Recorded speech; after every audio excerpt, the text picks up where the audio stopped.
Well, hello everybody. How's Hello. everyone doing tonight? And Hello. welcome here to Open Bar 157. We've not done our usual intro tonight. I think a lot of you who've been in chat, for the past few hours will probably know why. I guess it's a bit of a somber occasion that we find ourselves in right now. As everyone knows, Charlie Kirk was assassinated yesterday. Pretty dark times for, I guess, America right now, and a lot of people. And I think we've seen in chat that a lot of people wanted to pay respects to the guy. Obviously, a man who stood up for freedom of speech, often to his detriment, it seemed, and really encouraged something that we need more of in this day and age, which is free and open discussions, even with people that we disagree with. And it's a real loss that he's been taken so young.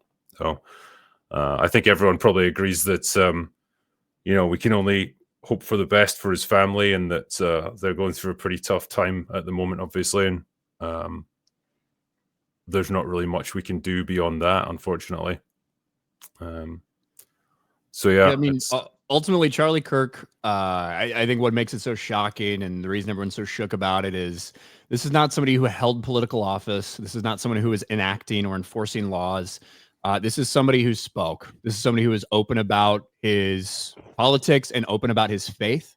It's somebody who stood for freedom of speech, freedom to have these discussions, and really doing things the right way. Talking to other people about your differences of opinion, never advocating for violence or anything like that. And they killed him. They killed him in front of thousands of people, in front of the entire world. And it's shook a lot of people, and understandably so. Yep. Absolutely. I know there's more than a few actually super chats that have come in just as we've been doing it. So we don't want to get, we're not here to talk politics. At the end of the day, Open Bar is a lightweight pop culture show. We are not into deep meaning of life stuff, and so we're not gonna bore you with our thoughts on all of this stuff. But we did want to pay respects, and we'll read out a few of the super chats that people have been sending in just briefly before we move on. Yeah, let's see here. Yeah, Nikos says, I don't want to talk about Charlie Kirk. It's very depressing, but do you... no, I'll move on from that. Sorry. Yeah. RRTNZ says, R.I.P. Charlie Kirk, now with the Lord. I can't bring myself to make a Chuck Norris joke this week, but I know that Chuck is praying for Charlie's family. Hope only good things happen to you all today. Thank you, man. We appreciate that. Captain Crunch says R.I.P. to Charlie, prayers for his family. And Wu-Tang Dan says R.I.P. Charlie and Irina. Ryan, I saw the pain and anger in you yesterday, and we share it. Keep speaking. Thanks for all the streams. God bless and stay safe. Thank you. And Jangly Echoes also says R.I.P. Charlie Kirk. Yeah, Blue Collar Loser as well. Thank you all for saying R.I.P. to Charlie on Twitter. Yeah. We live in pretty troubled times, unfortunately. But you know what? We're gonna do our best here. Try and distract you from all that, and you're gonna get the usual stuff. A bunch of geeky assholes talking about absolute bullshit for a couple of hours. So we'll do our best to keep you guys entertained. So yeah, gentlemen, I'm just trying to decide what to cover first. Should we laugh at Chris Evans a little bit first before we go on? One of my favorite things to do. Yeah, this was just a little. With everything considered, I think Chris Evans handled the question extraordinarily well. However, pretty brutal line of questioning from the journalist. Yeah. This isn't even the first time this has sort of happened, right? Hasn't he had this kind of thing brought up in front of him before? I can't remember. There's another clip where they make fun of his career. I think so. I mean, we will talk about that we'll talk about his actual career in a second. I'll play the short clip here just so you can get an idea. And the audio from the journalist isn't amazing, who asked the question. So hopefully we can all make it out, but we'll try. Concerns with playing a part that was potentially a bit closer to home, or if you felt like it was going to take. I don't imagine you in a bathroom on your phone trying to go viral. I'm so sorry. Or if you were there are any concerns about it shaking the fictional world of the film? Mm-hmm, sure. Yeah. I mean, listen. Obviously, at face So value, can you pause real quick? Yeah. To put it in perspective, this is the new movie that Chris Evans is in that he's promoting. It's about a failed actor. Right? Yes. Like he is playing someone who is a failed actor. So the question that gets put to him by the journalist is like, hey, did this role kind of hit really close to home? Yes. You know, considering you're playing a failed actor and you're a failed actor. That's basically what the question was. Like, which is kind of wild. You know, he took it in good, in good spirits and stuff. But looking at his filmography post MCU, he hasn't exactly covered himself in glory, you know, and it's kind of an interesting one to, speculate on, I guess. You know, he's been part of one of the biggest franchises in cinema history, so we certainly can't take that away from him. But I don't know, he seems to have struggled a little bit. Like, probably his biggest thing, The Gray Man. Wasn't he in Knives Out as well? He was. Yeah, Knives Out and that's, to me, I think that might be like the most successful thing he's been in post, but that is obviously an ensemble. Again, yeah. That was 2019 as well. Yeah, the same year as Endgame. So that's definitely an ensemble piece, but he's been a part of some movies that had devastating box office results, right? When you look at Lightyear replacing, now he's just voice acting there, but that was a massive controversy and it bombed. Red One, which was a streaming movie that they released in theaters, did not perform well in theaters. Everyone's saying, oh, it did so great on streaming, but in theaters, it was a box office bomb. And then, a handful of other things. He had success with Pedro Pascal and Dakota Johnson this year with The Materialist, small budget rom-com type of thing. But I don't know if this is the career trajectory that Chris Evans imagined for himself after coming off the highs of being the star of the MCU, It's probably why he's going back to the MCU as well. What was the name of that film that he appeared in with Ana de Armas? That was Ghosted. Ghosted. Yeah. Oh, right. God. Forgot about that one. Yeah. It wasn't. Yeah, because was that Netflix or something? No, Apple TV. Yeah. So direct to streaming. It's just the curse of starring in these kind of movies, though. Like Daniel Radcliffe in Harry Potter. Tom Holland said he didn't want to play Spider-Man past 30 years older. There was something wrong, and surely he's going to be Spider-Man for 3 more movies now. Yeah. It's when they realize that those other opportunities aren't really panning out, or they're just not existing. Tom Holland's in the Odyssey. He is. Could be huge. I think genuinely that's going to be the test of whether or not he's going to be able to get past Spider-Man. I don't know if that's a good test though, because it's a Christopher Nolan movie where it's like he's the director is bigger than any of the stars of his movies.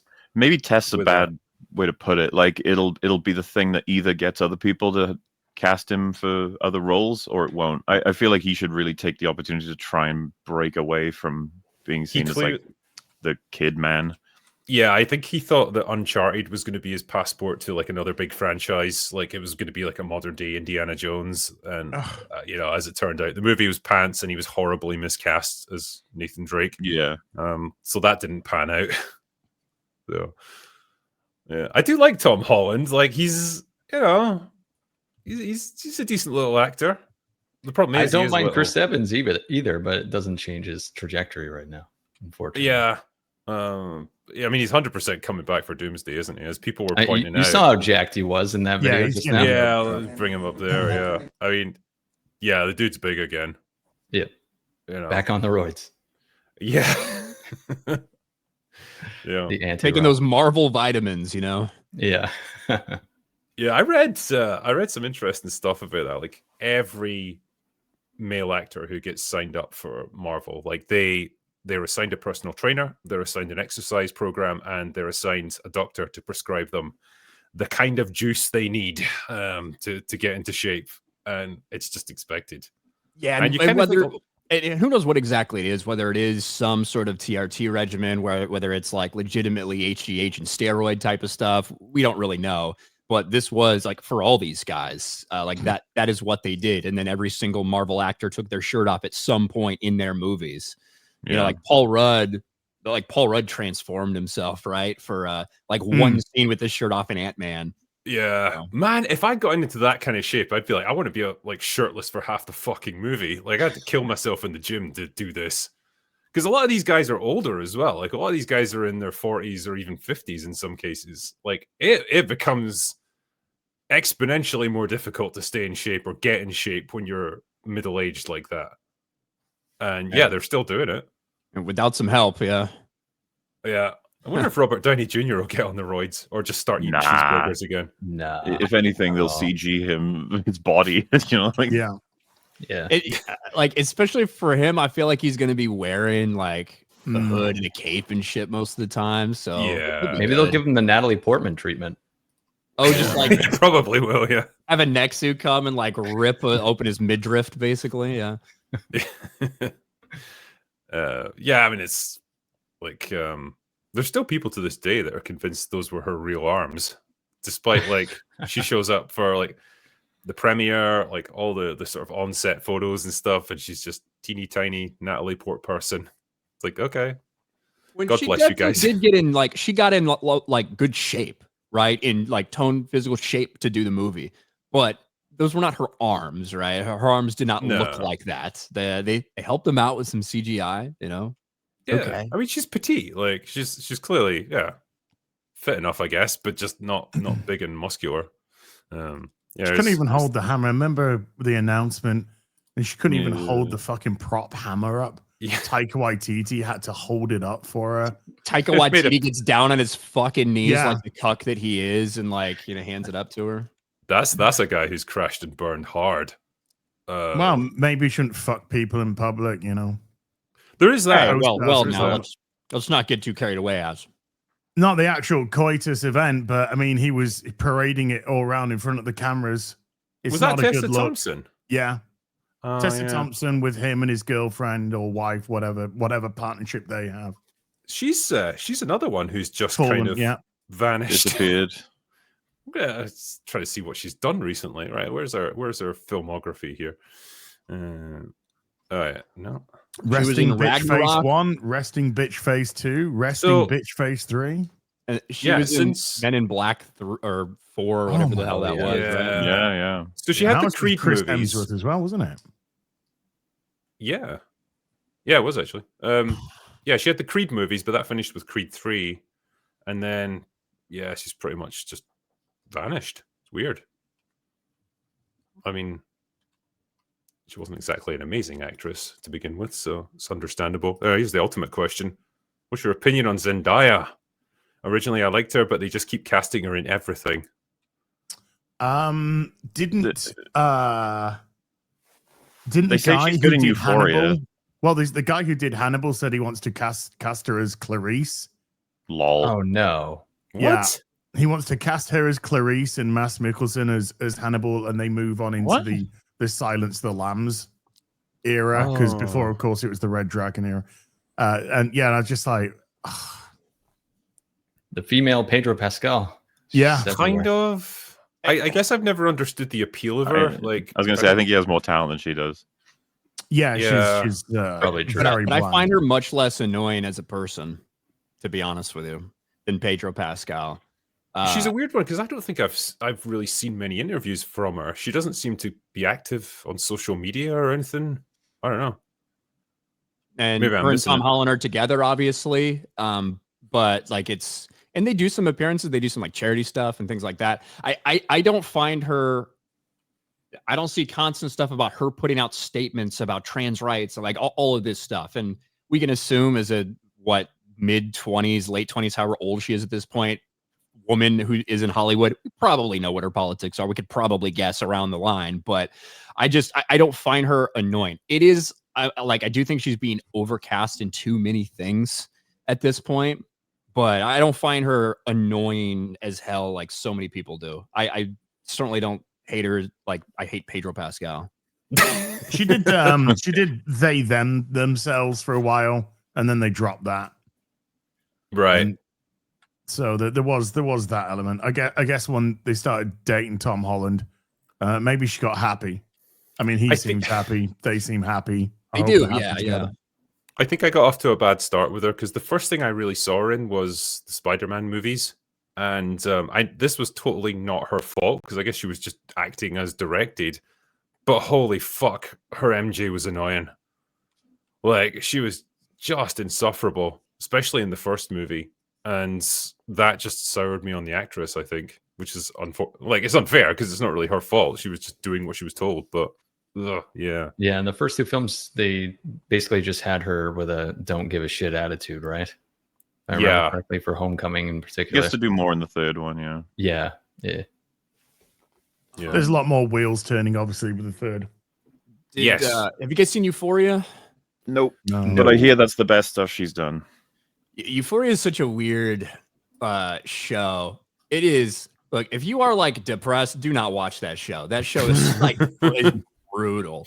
And it's like it's so crazy. There's so much like identity politics and stuff in it, and she plays like a teenage lesbian who falls in love with a trans person. All this stuff, but just from like her performance, I do think it's decent, and it is like it is a brutal show to watch because all the shit that happens to people. It deals with drug addiction, deals with suicide, deals with like, a lot of shit like that. Not a huge fan of it, but I do think she gives a decent performance. The only aspects of Euphoria I've seen are Sydney Sweeney's important scenes. Sydney Sweeney's in it, yes. Yeah, it's like I don't know the context, and I do not care. Yeah. It's like I'll go through a few SSRIs for that. like the popular dude, like the popular kid at school, his dad actually like goes out, who's like super respected by the town. He has this huge secret because he goes out and like meets up with transgender people and ass fucks them, and then he realizes that he just did that to one of the people that's going to school that is also Zendaya's girlfriend, but actually a man, but is pretending to be. Sounds like a soap opera. It's crazy. It is. Sounds crazy. like Blue Sky. Yeah. Are they still doing a final season of that, and everyone's going to be like 10 years older than they're supposed to be? I think so, supposedly. Yeah. But now that a lot of those people have kind of blown up in different ways, I think it's really hard to get their schedules together. This is a point I made in like my most recent video. Like, I'm so tired of TV shows that have like 2 or 3 years between seasons. Yeah. And like you can tell how much the actors are just aging out of their roles. But it's meant to be like a continuation, and it's just like why are TV shows now getting treated like movies in terms of like production time, pre and post and everything, like the amount of time and effort that it takes to make them, all to get a season of, when I say season, of like 6 episodes. I think I watched your Last of Us video yesterday. I kind of was catching up on some of your videos yesterday, Drinker. Oh, thank you, Az. I know, yeah. I gave you some time. And I think it was the Last of Us video. It could have been the Rings of Power that you're talking about. But one of them you said, with the length of time that we're getting between these seasons, I mean, didn't Severance season 3 like have like a 3-year gap between season 2 or something? There isn't even a season 3 yet, is there? Oh, okay. All right, there you go. Right. With these huge gaps between seasons, literally you can't retain an audience. You can't retain an interest because they're going to move on. Something else is going to come along. Something else is going to grab them. And I thought what I really did enjoy was when you brought up how the studio system used to work, because being a big Star Trek fan, big TNG fan, of course, you were dealing with a season that would sometimes even have 26 episodes a season. And then you would literally have just like a month break maybe, and then boom, the season's back, the new season's back. And then it kind of, I think it roughly settled around 22 to 24 episodes a season. But there was a huge production change. So it would never go out of the public's sphere. And of course, that season 3 finale for TNG, I can still remember this day, and I'm 50 now. That's 14, 15 at the time. And I can remember going into school, and it was just everyone was just talking about it. We just could not. Oh my goodness, we can't wait for season 4 to begin. And even that 1 month felt like a lifetime. A couple of months felt like a lifetime. But it was there. It was there, and you're back into the swing again. You can't get into a TV show now where you get 8 episodes, then there's 3 years, and then you think you're gonna come back with the next season. It just doesn't work. The interest is gonna wane. The actors are gonna sign different contracts for different things. Their age, and it doesn't age appropriate where the story's going. It's a crazy thing. But but like Alien Earth, we'll get onto Alien Earth no doubt tonight later on. But I think that show looks insane. It looks incredible. It looks great. The lighting, the sets, even the CGI for the most part has been excellent. Really, really good. Yeah. But my God, that story is so garbage that if they go, season 2 coming 2027, 2028, fuck that. I'll never watch this show again. Yeah. This is the thing, because there's shows where we just watch them for the lulls at this point, like Rings of Power and stuff. And it's just there to take the piss out of. But there's other ones that you're kind of invested in, but not hyper invested, where you're going to remember every moment of it, like House of the Dragon. It's like, this is a pretty good show. And I've been intrigued by it, and I respect the production quality and everything of it. But now it's like 2 years between seasons. It's like I will have forgotten fucking everything that happened in season 2 by the time season 3 comes out. Appointment television is missed as well, because everyone can watch it at their leisure now. Yes. And so there's no water cooler talk or anything. It's not necessarily floating in the cultural zeitgeist where you must keep up with it. You can just watch it whenever you want. I think that's a huge part of like streaming and the on-demand type of viewing that we have now. Is it's like you said, I can skip it for a month and then catch up with 4 episodes or whatever. But I also think that there's too many like premiere or prestige television shows that are being put into production. It feels like that's what everyone is trying to do with all of their stuff that they put out. And I feel like we need more really basic bitch ass stuff. 42 minutes, leaving all those time for commercials. Yeah. We're solving like one crime and maybe a little bit of intertwining this overall thing for whatever season arc we're doing, whether it's a romance, whether it's a big bad, and stuff like that, where you do have, like I said, those 26 episodes. Like there's not enough of that we are seeing, at least on a very common basis, where we used to have a ton of that stuff. We used to have a ton of that stuff all the time, but now everything is geared towards hour-long episodes, high production, 6-8 episode season, and it's just... And you can't miss an episode. That was the thing, because when you had episodic TV, say you missed an episode of The Next Generation, you might miss a good story there, but it doesn't matter, because the overall narrative is pretty much unchanged. It's episodic, so it's fine. You just, carry on and watch the next episode. But now, because it's all serialized, you have to catch every single episode or you won't know what the hell's going on. And so it becomes not only with the binge model where you've got so many to get through at one time, right? Because, it's not going to be that weekly thing now. It's all just released at one time usually. You can't afford to miss any. And so it feels like a task that you have to get through now. It's like, oh, fuck, I need to catch up and watch all of them as quickly as possible. And it takes the enjoyment out of it. And so, I don't know, I just miss that episodic style of TV where it's like a comfortable sort of, hey, monster of the week or adventure of the week kind of structure. I miss the era of USA shows where you had Burn Notice. Yes, Burn Notice. And stuff like that. White Collar, you can put in that, where that's what those are, right? It is, hey, kind of the same basic structure. Something comes up, they have to figure it out. There's a twist. They have to overcome some random personal issue between them. They work together and they get it done. And then in that, it's about 5 minutes of character stuff and little things that are building an overall narrative about the season that finally gets resolved by the finale. And I think in the beginnings of the Arrowverse on CW, I really enjoyed a lot of the stuff they did, because I felt like those shows were made for that type of episodic viewing, because it is like a comic book where you just have a villain of the week type of deal in Arrow and Flash in those first couple seasons. Then everybody became gay and black and trans and it went off the rails. But Yeah, I mean, even the serialized, even the serialized stuff, even the 8 episode stuff. It's amazing that you'll be in episode 3, 4, 5, and you'll be saying, "This is just filler shit." Yes, this is not even providing us anything. It's not developing character or world building or pushing the narrative forward, creating an additional mystery. You just find there's a lot of walking and talking about inane stuff, which really ultimately doesn't affect anything. And it's style over substance.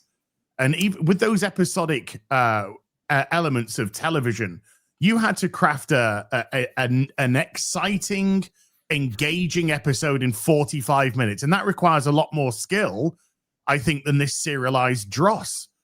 Because you got to make it concise, you got to make that dialogue work, you got to make that plot push, you got to hit those beats, you got to get a little bit of excitement in there as well. You got to hit a lot more, and if you let things meander on, then you get what we've had a lot over the course of the last few years of this one note droning serialized shows, which we could just really do without. Well, I think part of that problem is that a lot of them do start life as movie scripts. Lucasfilm is particularly prone to that. Like they've straight up admitted, like Obi-Wan was originally going to be a movie, and like Mandalorian is clearly a repurposed Boba Fett movie script as well. Yes, which was going to happen as well. At least the early seasons of Mandalorian had more of that episodic feel to them, because they kind of were just an adventure of the week a little bit. They weren't always particularly imaginative or interesting, but that was their structure. But yeah, it's the same problem with something like Obi-Wan. You can tell the bits where they just had to add stuff in to give the characters something to do, just to waste time. You have big protracted chase sequences with like dinky little Leia getting chased around and all that stupid stuff that just adds time. It just kills time. And yeah, like the problem, the real problem I raised, because it was Stranger Things, I think, that prompted that whole video. It's how noticeably the actors age out, because there's such a gap between seasons. And like Millie Bobby Brown is probably one of the prime examples. I mean, look what she looks like now. What the fuck has she done to her face? She looks older than me. Yeah. I think that for some of it too, I feel like in Millie Bobby Brown's case specifically, the blonde hair makes her look older for some reason than like her brown hair does. But I also feel, and you probably do see this a little bit in the industry, when you are somebody who's known for being a child, you want to like do everything you can to not look that way sometimes. And I feel like that's where she came from. Like once she turned like 19 and 20 and people still view her as this like 13 or 14-year-old character, I feel like she went out of her way maybe to make herself not look as young as she could. But I think she's overcompensated, I guess. I don't know. Yeah, maybe it is the hair or something, but there's just something so fucking dated about her look that just makes her look way older than she actually is. It's bizarre. Yeah, but photos where she looks younger, but that specific photo doesn't do any favors at all. Yeah. So, I mean, yeah, we got one season of Stranger Things left. And that's actually next month, is it? I'm honestly hyped about it. I liked season 4 quite a bit. But there was a mixed bag. But I did like a lot of it. I like a lot of it. And I think that they've nailed the release schedule for this, for not wanting it to be drawn out, yet doing the right thing to keep people excited about it. Because what they're doing is they're releasing episodes on Thanksgiving, then a month later episodes at Christmas, and then a week later the finale on New Year's. So you're drawing it out over a little more than a month. That I think will be like the right thing to have people watch it, get excited, stay excited for the next episodes to come out, while still retaining all of that audience that they want to have, you know? I will watch it, because I think like season 4 redeemed the show to some extent for me. Like season 3 was an absolute grind to get through. It was so shit.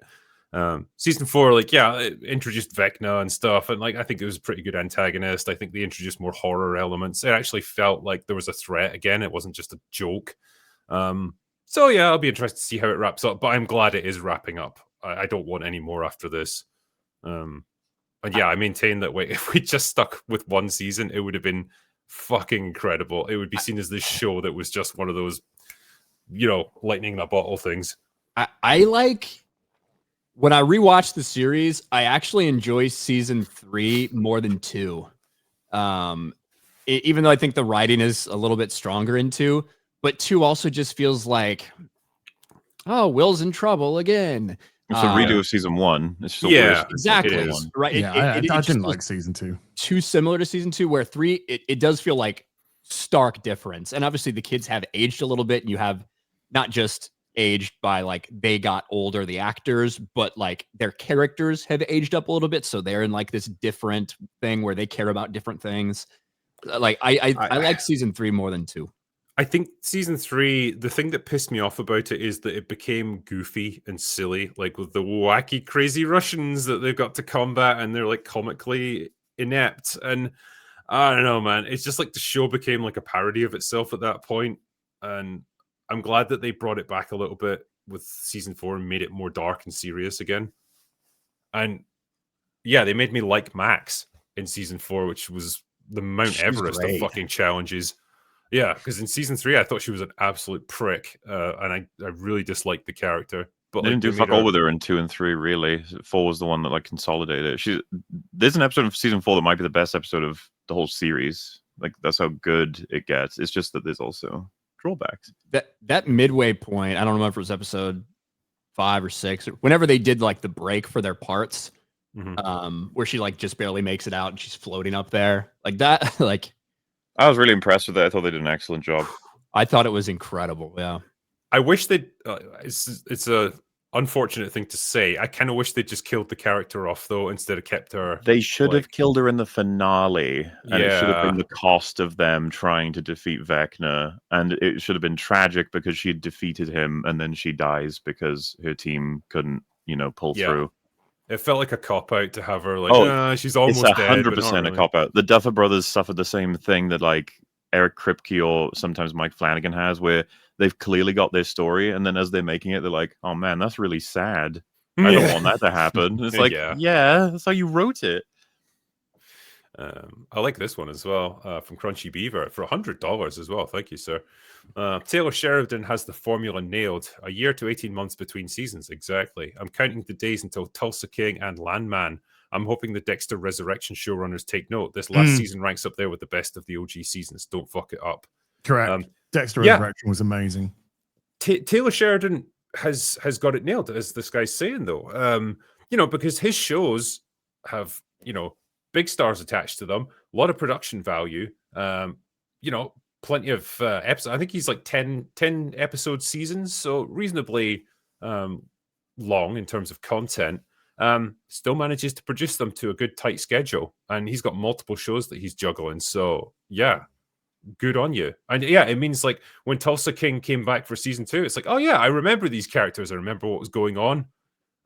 Great. It's not been like 3 years since I last saw them, and Sylvester Stallone's in a fucking wheelchair now, and I can't remember anything that happened.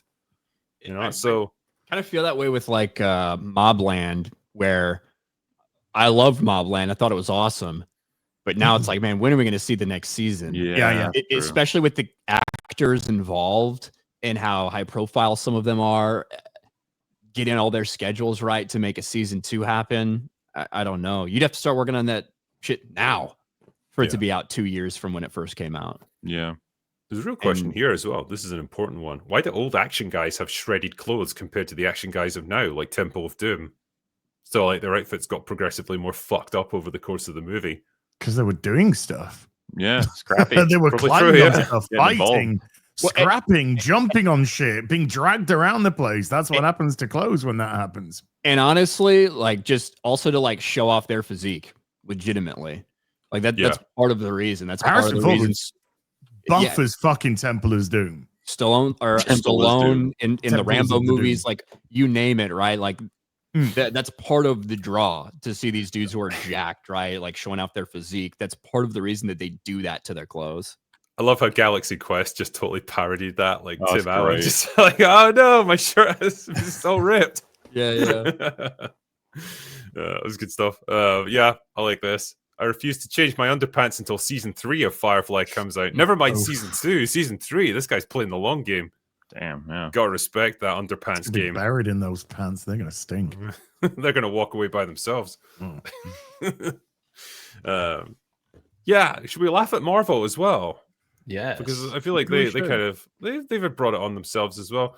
Latest I hate punching article down. by Forbes, which is an absolute word salad and goes on for about 3 ice ages. But the general gist of it is that the most recent phase of the MCU is down $619 million compared to phase 3, which makes for a comparative loss when you factor in the increase of ticket prices in the intervening years.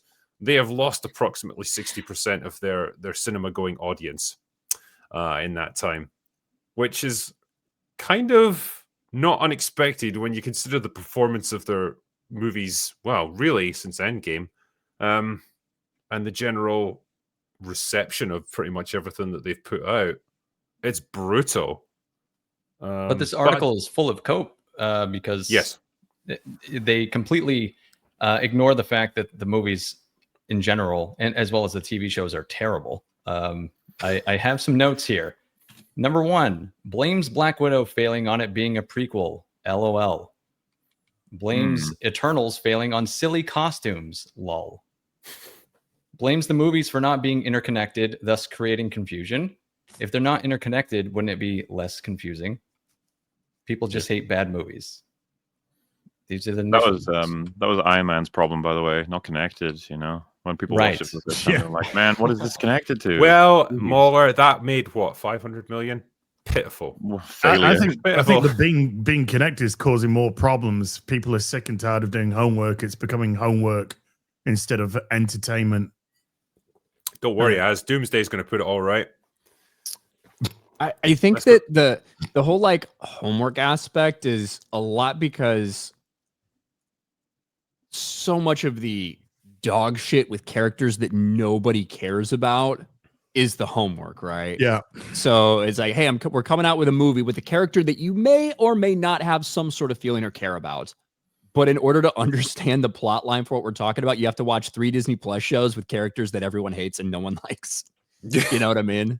Yeah, true. Was it a problem for Captain Marvel that it was a prequel? That must have hurt it at the box office, right?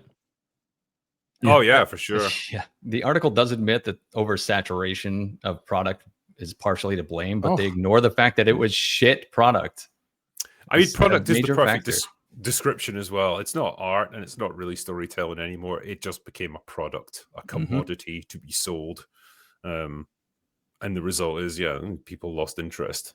And losing 60% of your audience, man, that is brutal. Especially when budgets have only gone up. It's not like they're scaling back the cost of these things to have a kind of managed decline, which is what they really need at this point. It's like, no, let's just throw even more money at the problem, and we'll throw more stars at it. Here, have a Chris Evans, have a Robert Downey Jr., have a Chris Hemsworth. Take it all. Now give us all your money. I don't think it's going to have any effect on Doomsday. I don't think so. It's never going to recoup the insane amount of money they're probably going to have to spend on this one. This might be the first film where it's like, take whatever they say the budget is and times it by 10. That's probably what it costs. I mean, has there been a movie that's cost 500 million before? Ever in the history of cinema? Didn't Rise of Skywalker meant to go over that? Force Awakens and Rise of Force Awakens, Skywalker were flirting with those numbers for sure. I believe Infinity War and Endgame like combined cost almost $1 billion. Yeah. So like, wow, that's what you have to think about. That those movies in 2018 and 2019, they were spending about 500 million then. Think about now, not only with the scale of everything that's gone up, inflation, things like this, but now you're paying Robert Downey Jr. like $100 million right off the bat. You're paying the directors. You're paying 50. The directors about that, and that's not including back end deals for box office cut for both of those people. Then you factor in all the cast, and some of these cast members they're bringing in. It's not just like, oh, I'm sure they were cheap, right? But when you look at like how much is it going to take to get Patrick Stewart to say yes to this? Oh, again? Yeah. And Ian McKellen. Yeah. Ian McKellen to say yes to this again. They're not $200,000 or $250,000 actors. Like, no. Just the cast alone these things are going to be blown the fuck up, let alone the production. Because they'll have the typical clause, which is in everything, that they'll be lowballed on their first film. We know Gal Gadot was given like $375,000 for Wonder Woman, but their contracts say when you get a sequel, then it goes up exponentially. And so that will happen with a lot, because a lot of these actors will be coming back again for a movie, and therefore their fees will be going up because of the contract that they have in place with Marvel for a repeat appearance. Well, yeah, and like as Ryan was pointing out there, a lot of these guys won't even have been under contract with them at all. Like they will have been part of the Fox universe from like 10, 15 years ago. And to get those guys in now, particularly old guys like Patrick Stewart, or I guess Hugh Jackman is going to be in it as Wolverine, because of course they're going to milk him for all he's worth. Like guys like that are going to be able to demand whatever they want, effectively. Ryan Reynolds would have cost the reason why we didn't see Hugh Jackman and Ryan Reynolds on the chairs is because they were filmed. Those chairs were filmed. We've had that confirmed behind the scenes, but they hadn't signed on their contracts. Ryan Reynolds recently signed on his contract, and that's why he posted on Instagram.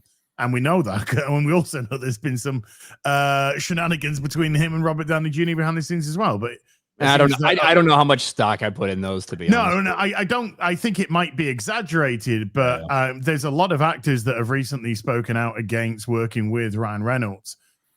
So he is typically known as a very difficult person to work with.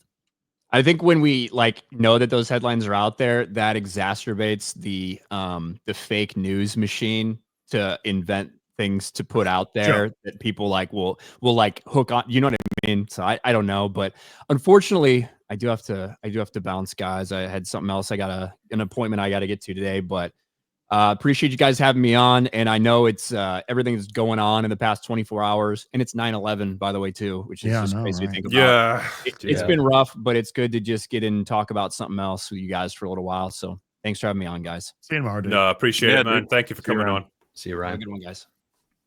Yeah, I did like this one.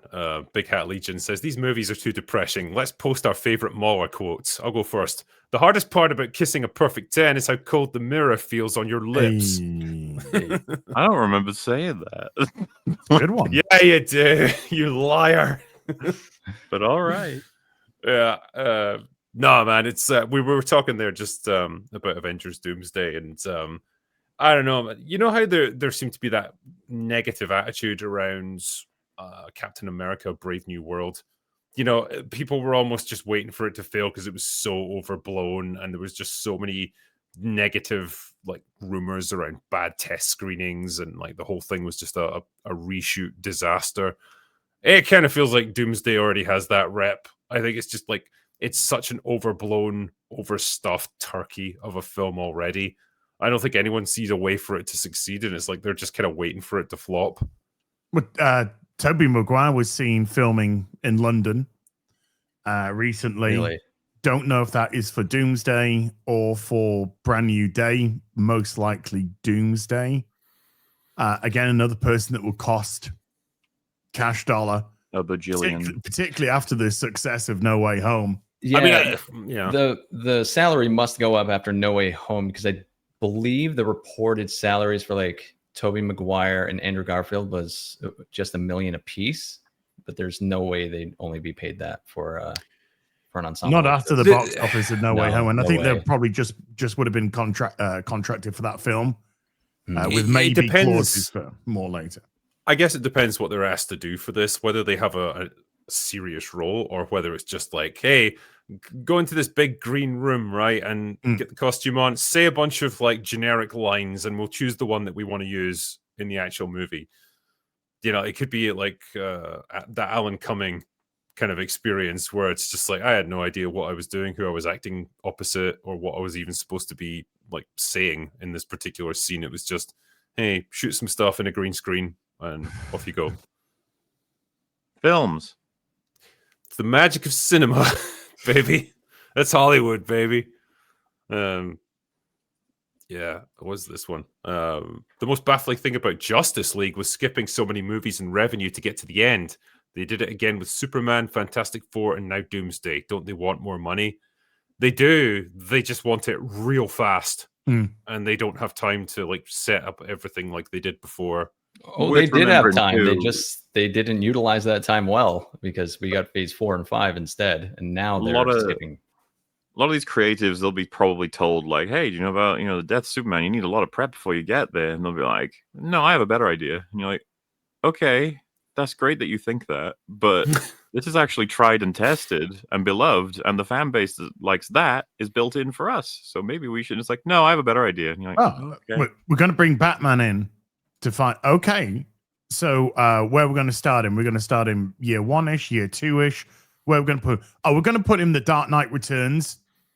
When he's like the story set around when he's at the end of his career, he's 70 odd years old.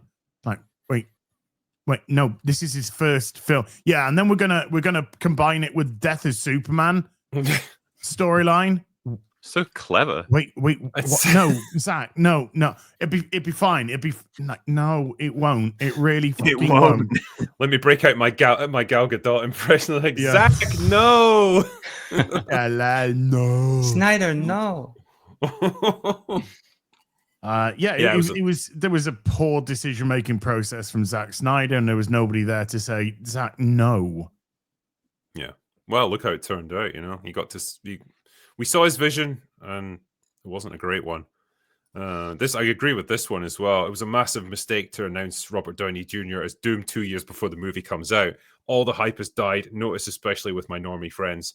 Yeah, imagine if they kept that right until the end and then announced it. Yeah, imagine if they did a No Way Home and just teased it along. Pretty sure it was coming out no matter what, and they wanted to get ahead of the announcement because keeping that secret is extremely difficult. It's so sensitive information, and it's so easy to find out, and the amount of people who work on the film, So I think that's why they announced it. However, it's not just like drained of its hype. It's gone the opposite direction. A lot of people are now like, what a waste of a cast and what an awful idea, that sort of thing.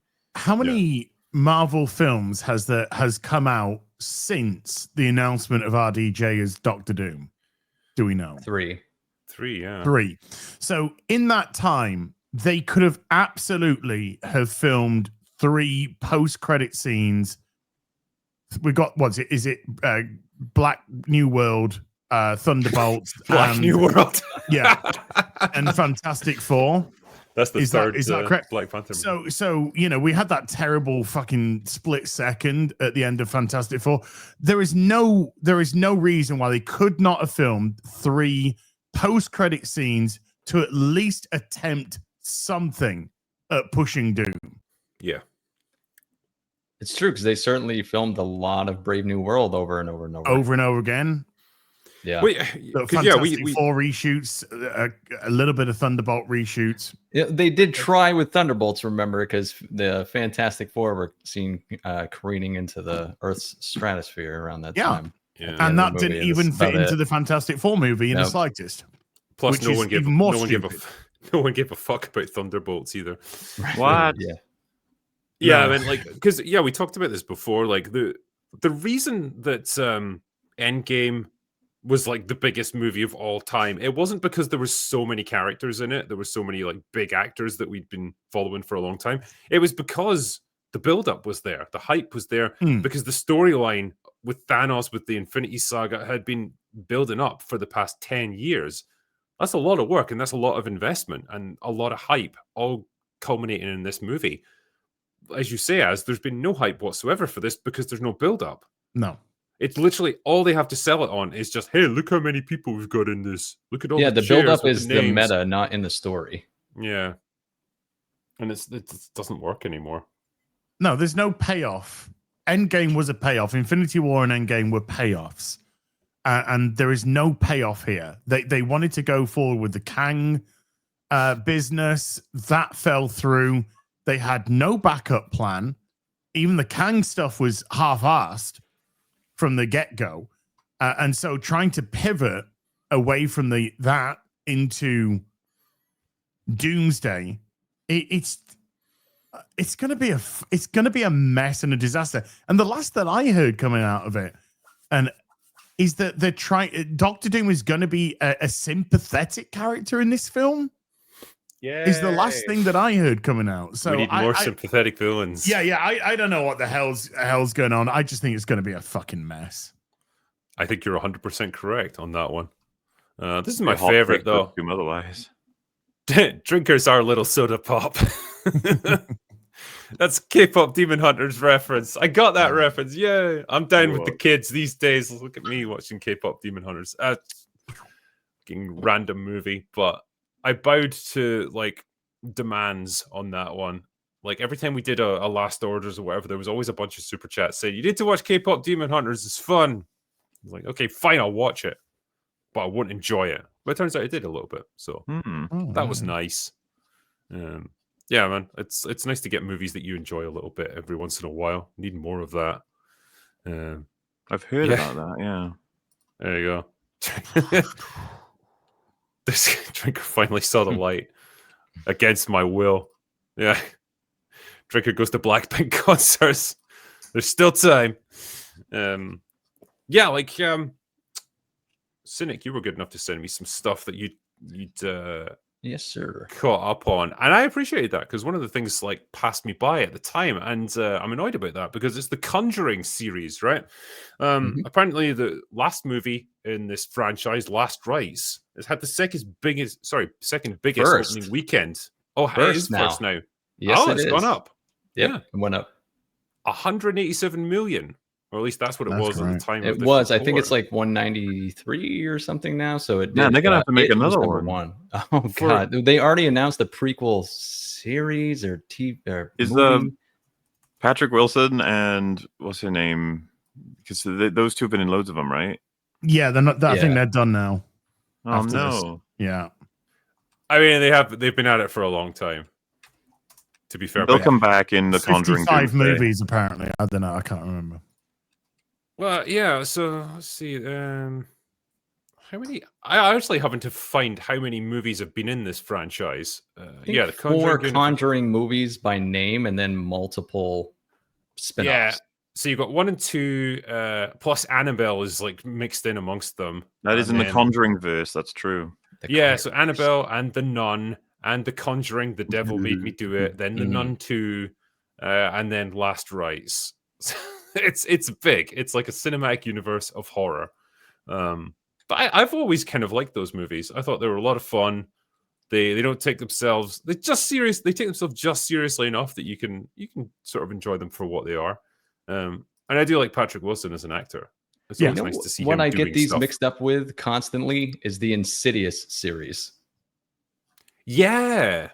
They really do kind of have. I mean, they have Patrick Wilson. There's a reason for that. Yeah, I wonder. He likes his horror. He sure does. Yeah. Well, it's not that. I'm just saying that, like, I'm kind of surprised any praise would come for these movies. You know, like, what do you like about the characters, Drake, or the plot? I like the characters. They're nice people. Like, I think Patrick Wilson kind of he just plays like a sort of everyman nice guy, just trying to do the right thing. I do like the fact that they're a supportive husband and wife team. I think that's kind of neat. Yeah, and like the horror is just, it's not really horror. It's just jump scare, bit of fun, you know. So you're not really, it's not the kind of horror movies where you're like fucking, you come away from it feeling depressed or disturbed. It's more like, yeah, it was like a roller coaster. It was fun, you know. So yeah, they kind of know what they are, and they know what they're serving up to their audience, and they're happy to have a bit of fun doing it. And the audience is extremely receptive. I think this and Weapons doing well just shows that horror is a tried and true genre that if theaters are hurting, movie studios can always fall back on the genre because they're so cheap to make. Well, look at this. It's a double-edged sword. It's why you get so much slop, but you do get some winners like Weapons once in a while. Look at the box office for this, right? So the first Conjuring movie, $20 million budget, right? Made $320 million worldwide. Right. The second one, $40 million. So obviously bumped it up quite a bit. Still made $320 million worldwide. So this is a still really healthy return. Yeah.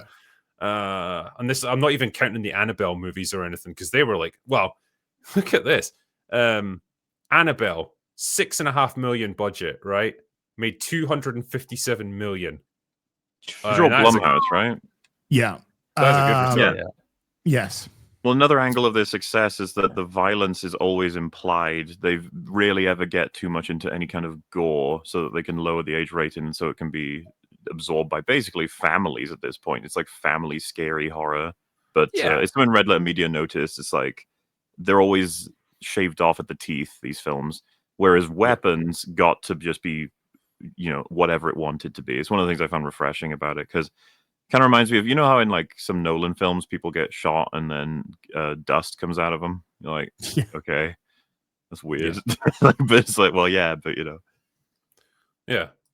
But the point being, like, all of these movies have been super profitable for the studio. So no wonder they've got this extended universe of them because they keep making a shit ton of money. And, some of them are into like superhero movie territory. Like when you're, north of, 300 million worldwide, you're doing pretty good.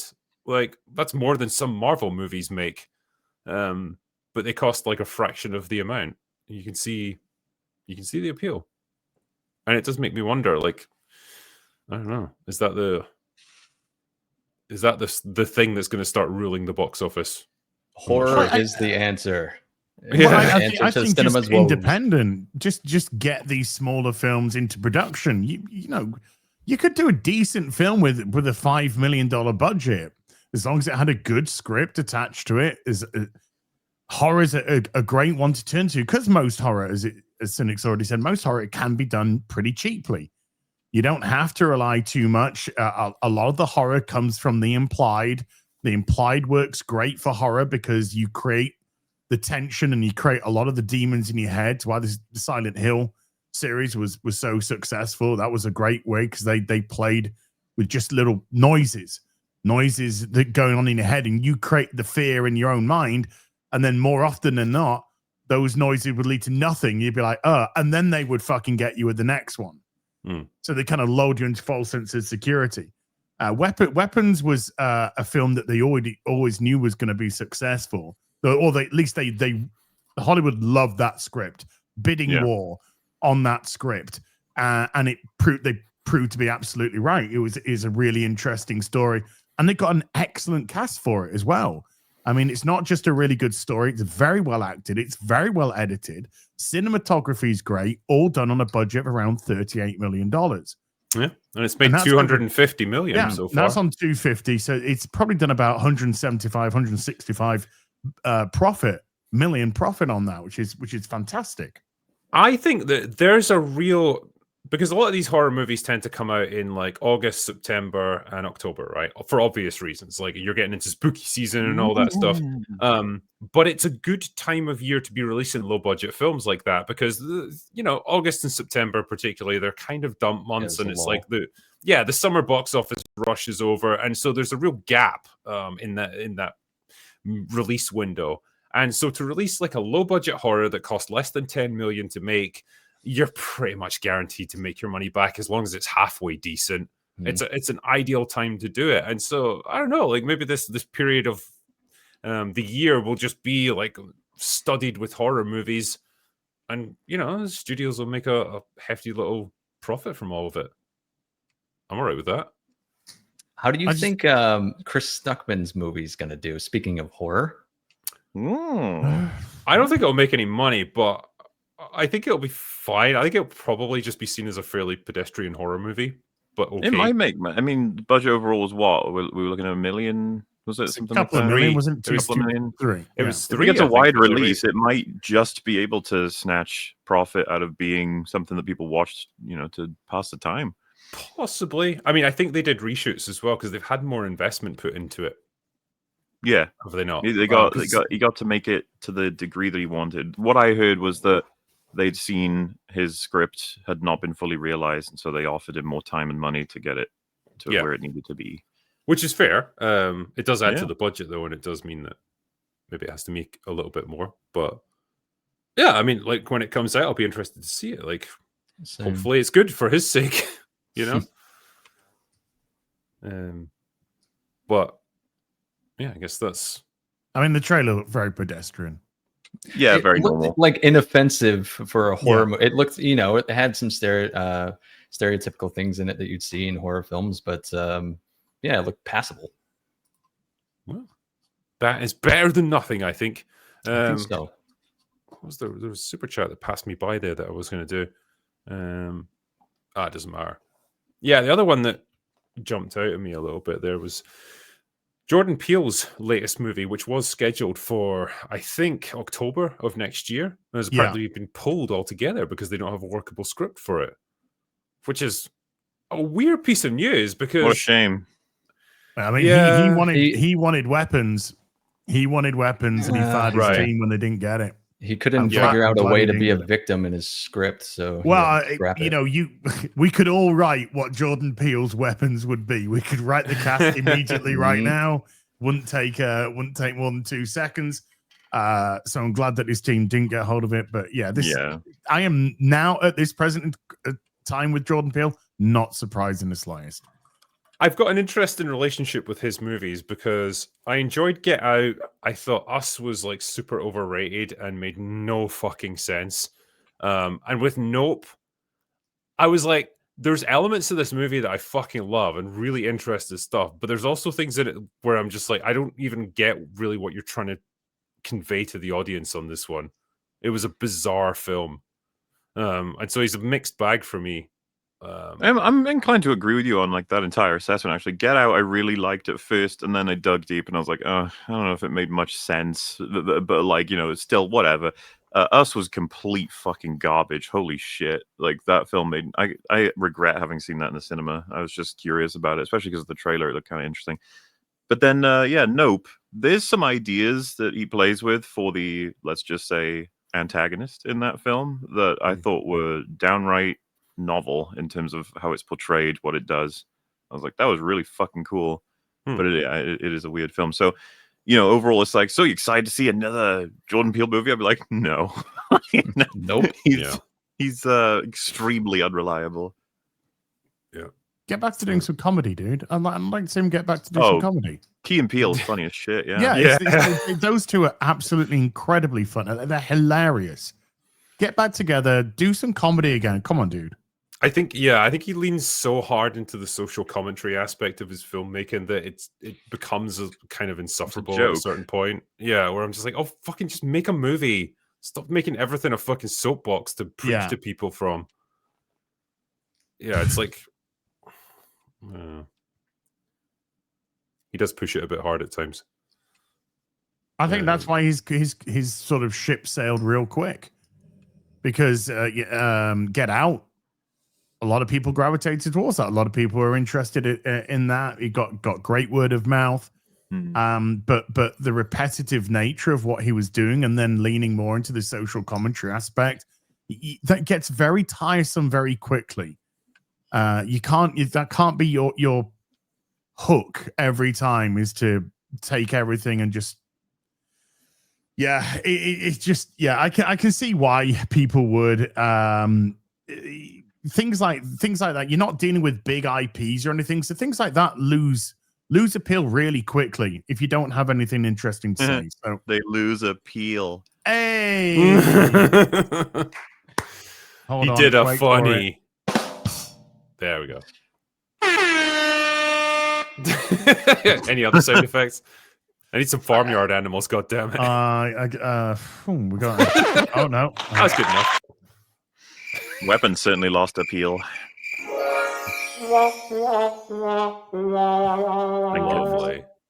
Thank you. Yeah, I like this one as well. Backrooms is in development with A24. And Kane Pixels may change everything for cinematic horrors. Great video game, hilarious video game. Great to play. We played it on Sunday Fun Day. Lots of laughs in there. You could kind of make it almost a comedic Squid Game in a way. Backrooms. I would like to see that be a comedy horror. That I'd like that, a comedy horror. Yeah, I love all these MauLer quotes that are piling up as well. I was hiking up a mountain once and got lost. I asked the guide where we were, and he replied, "Dark Souls 2," and that's how I knew we were already at the peak. This is made up. I hate Dark Souls 2. Don't say that, MauLer. You're just going to encourage them to do more. Oh no, more super chats for you. No, please don't send us your money. I hate it. No, seriously, guys. Though, thank you. We're obviously very aware that there's lots of super chats coming in, so we will do our best to answer as many as we can tonight because we want to do it while we're live. God damn it! Do I have to make you guys talk about Alien Earth? Is that a thing? Oh, I gotta go feed my riveting cat. episode. Yeah. So, Alien Earth, episode 6. Some stuff happened, I guess. no, really it didn't. It was I mean, if last week we thought it was a waste of space and we were dealing with retards in space, then today was retards on an island. Yes. I was so checked out, and then I couldn't even believe the black soldier lass said the most retarded thing to the sister's brother. You're gonna have to be more specific. Okay, she Is that said about the monsters quote? she said, "We're here on an isolated island, no way in, no way out, and we've seen people come and go the whole fucking time." Even in that episode, they'd gone on a fucking airship thing and flew off to the fucking mainland. How did you get here? Oh, you got there from the... It's like, who fucking okayed that line? It's Who not like okayed they were any of the kidnapped lines, and show? squid gamed on this fucking island. No way in, no way out. No, there is actually, because you get there all the time. It was so funny because Robert Meyer Burnett was talking about this on Twitter, and he was like, "Oh man, in episode 6 of Alien Earth, everyone gets stupid." And I was like, "What do you mean episode 6? He took way too Since long. the fucking beginning." I don't realize like a lot of people have turned on the show now, but it's just like I don't know. I think it was just the novelty of the show existing that sort of blinded a bit of the audience to just how fucking everyone's been stupid for ages. It was stupid putting kids in robots and sending them to a ship with alien samples. That was already insane. Just an excuse to write stupid characters. Putting kids in robots, full stop, end. That's Yeah, as far as you that's needed to how go. you create the most intelligent creatures as. Oh, yeah, because that the science lab showed that. Yeah, sure did. Sure fucking did. When one of them gets locked in a room with the sample thing and then just fucking killed. Should we even try and explain what goes on in this episode for the benefit of our fine audience? Fine, but they're going to have to lose about 50 IQ. All right. A bunch of idiots have got control of the xenomorph and a bunch of eggs and a bunch of other random alien stuff, and they're experimenting on them on an island because it's safe there, so they can't escape.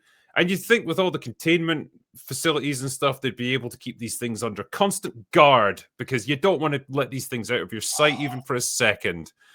But then they don't, and then a bunch of them escape, and wacky hilarity ensues. A rival corporation just escape. Come on, give it the full Monty, Drinker. Come on. How do they escape, Drinker? Please explain to the good people in the audience. See, these things were brought to Earth by Weyland-Yutani, right? And they're now in the hands of Prodigy, the rival corporation. So they've got them on their island, but Weyland-Yutani have a guy on the inside because they can get inside his head and talk to him and make him do stuff. And so they threaten and cajole him by taking his family hostage into betraying the people there. So he locks one of the guys in a room with the face huggers so he gets infected. Actually, no, it goes even further back than that, doesn't it? One of the guys, one of the robot guys, manages to get himself locked in a room with a dangerous alien organism because he lets... How? Please, they need to know how retarded this is, so you need to tell them how.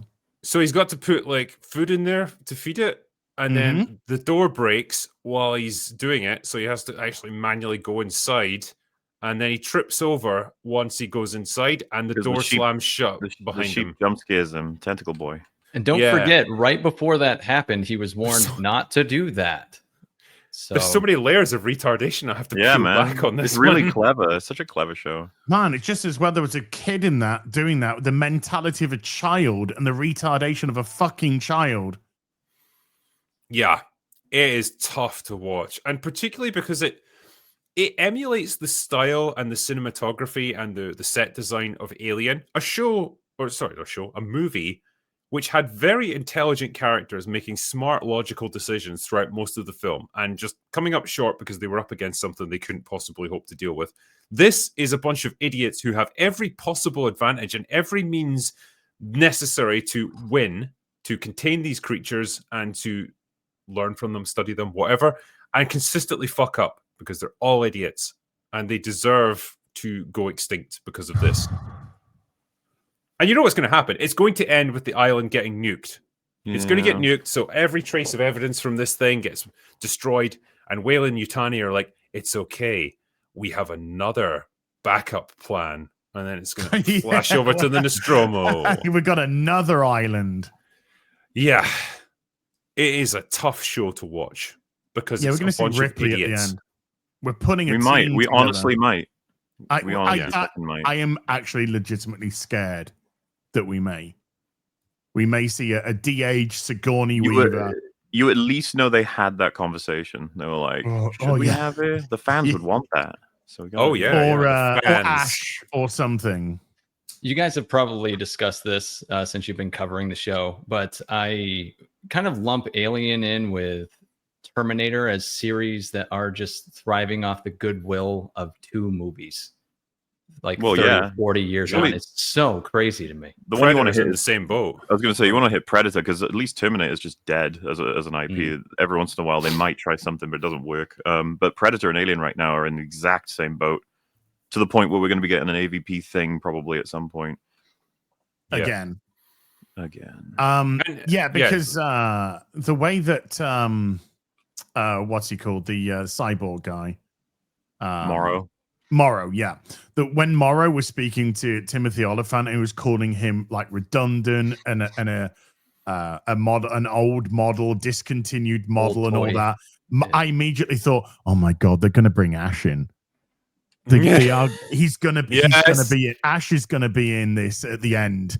He's going to be the new model because Timothy Olyphant is clearly either an asset for Wayland Yutani, or he's one of the other fucking companies, or he's corrupt. Or he's David because his model's obsolete. Maybe they're setting up that he's got fucking he's a replicant from Alzheimer's. He's a replicant from Blade Runner. Right. They're going to tie that together. Yeah, and they'll be, here's the new model, and fucking Ash will come in, and you'll be like, they'll do it. That's the tragic thing. They will fucking do it because they have no shame. No, you just expecting that moment where Ash like fucking kills him or something, and then you got the post-credit scene with it like Ash, and he's like, yes, and it's like, we have a new assignment. We're putting a team together. Oh my god! And then it pans to the screen. It has Operation Nostromo, and it's like, and everyone soys out. Did you like the way? Did you like right? There's a scientist guy that is fired. Let's all soy out everyone. Don't rush. It's the guy with the low sperm count, isn't it? Yeah, the guy with the low sperm count is fired. And so what they do, because they are so he says, look, you get your stuff together and you've got to be off the island by the end of tonight, because if you're not, then you'll be trespassing and you might be shot. So there's lots of threats there. So of course the first thing they did was not rescind his access. Yes. He had computer access still after it had been terminated from the company, something that you imagine would have been done within a split second by Aid Edmondson. If this is the world of Alien, right? If I know this isn't Wayland Yutani, but it's the same idea. It's a mega corporation. When he gets fired, there would be like a bunch of security men who would just forcefully escort him out and straight off the island. He would not get a chance to do anything.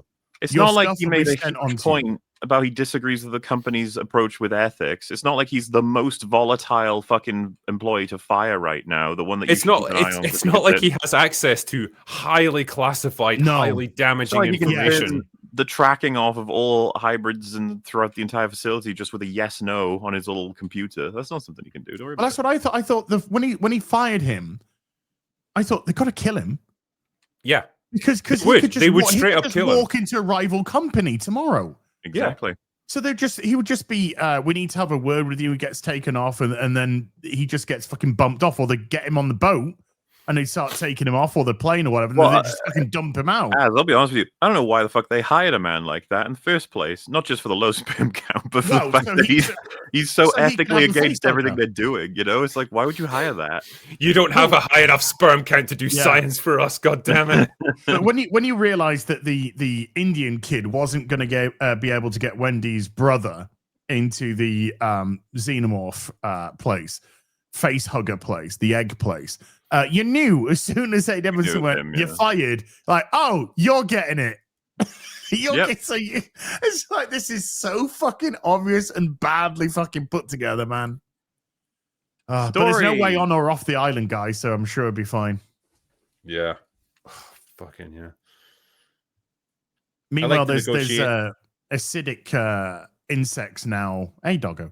Acidic insects going around the base. Acidic insects probably going to melt everyone. They eat metal. Come here. Yeah. That's strange. So does that mean they're going to leave all the organic people then?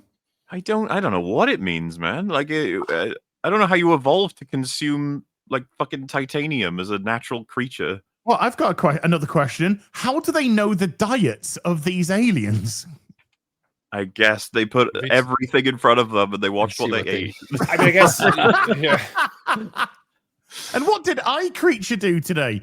We've seen him attempt at least to warn humans. He's about weird. Impending I hate. This time he didn't care. It didn't even care at all. He got that. Yeah, it got that guy killed because it jump scared him. Got locked in the room. Well, which seemed deliberate, right? Like he. Well, that's what he wanted. That's what the impression I got. So yeah, because then it just went straight to its food and started eating its food. Like, ha, gotcha, bitch. Yeah. Okay. I'm like, wait a minute. That goes totally against everything that you showed us last week. Unless the creature is viewing all of these people in this area as hostile and therefore needs to get out.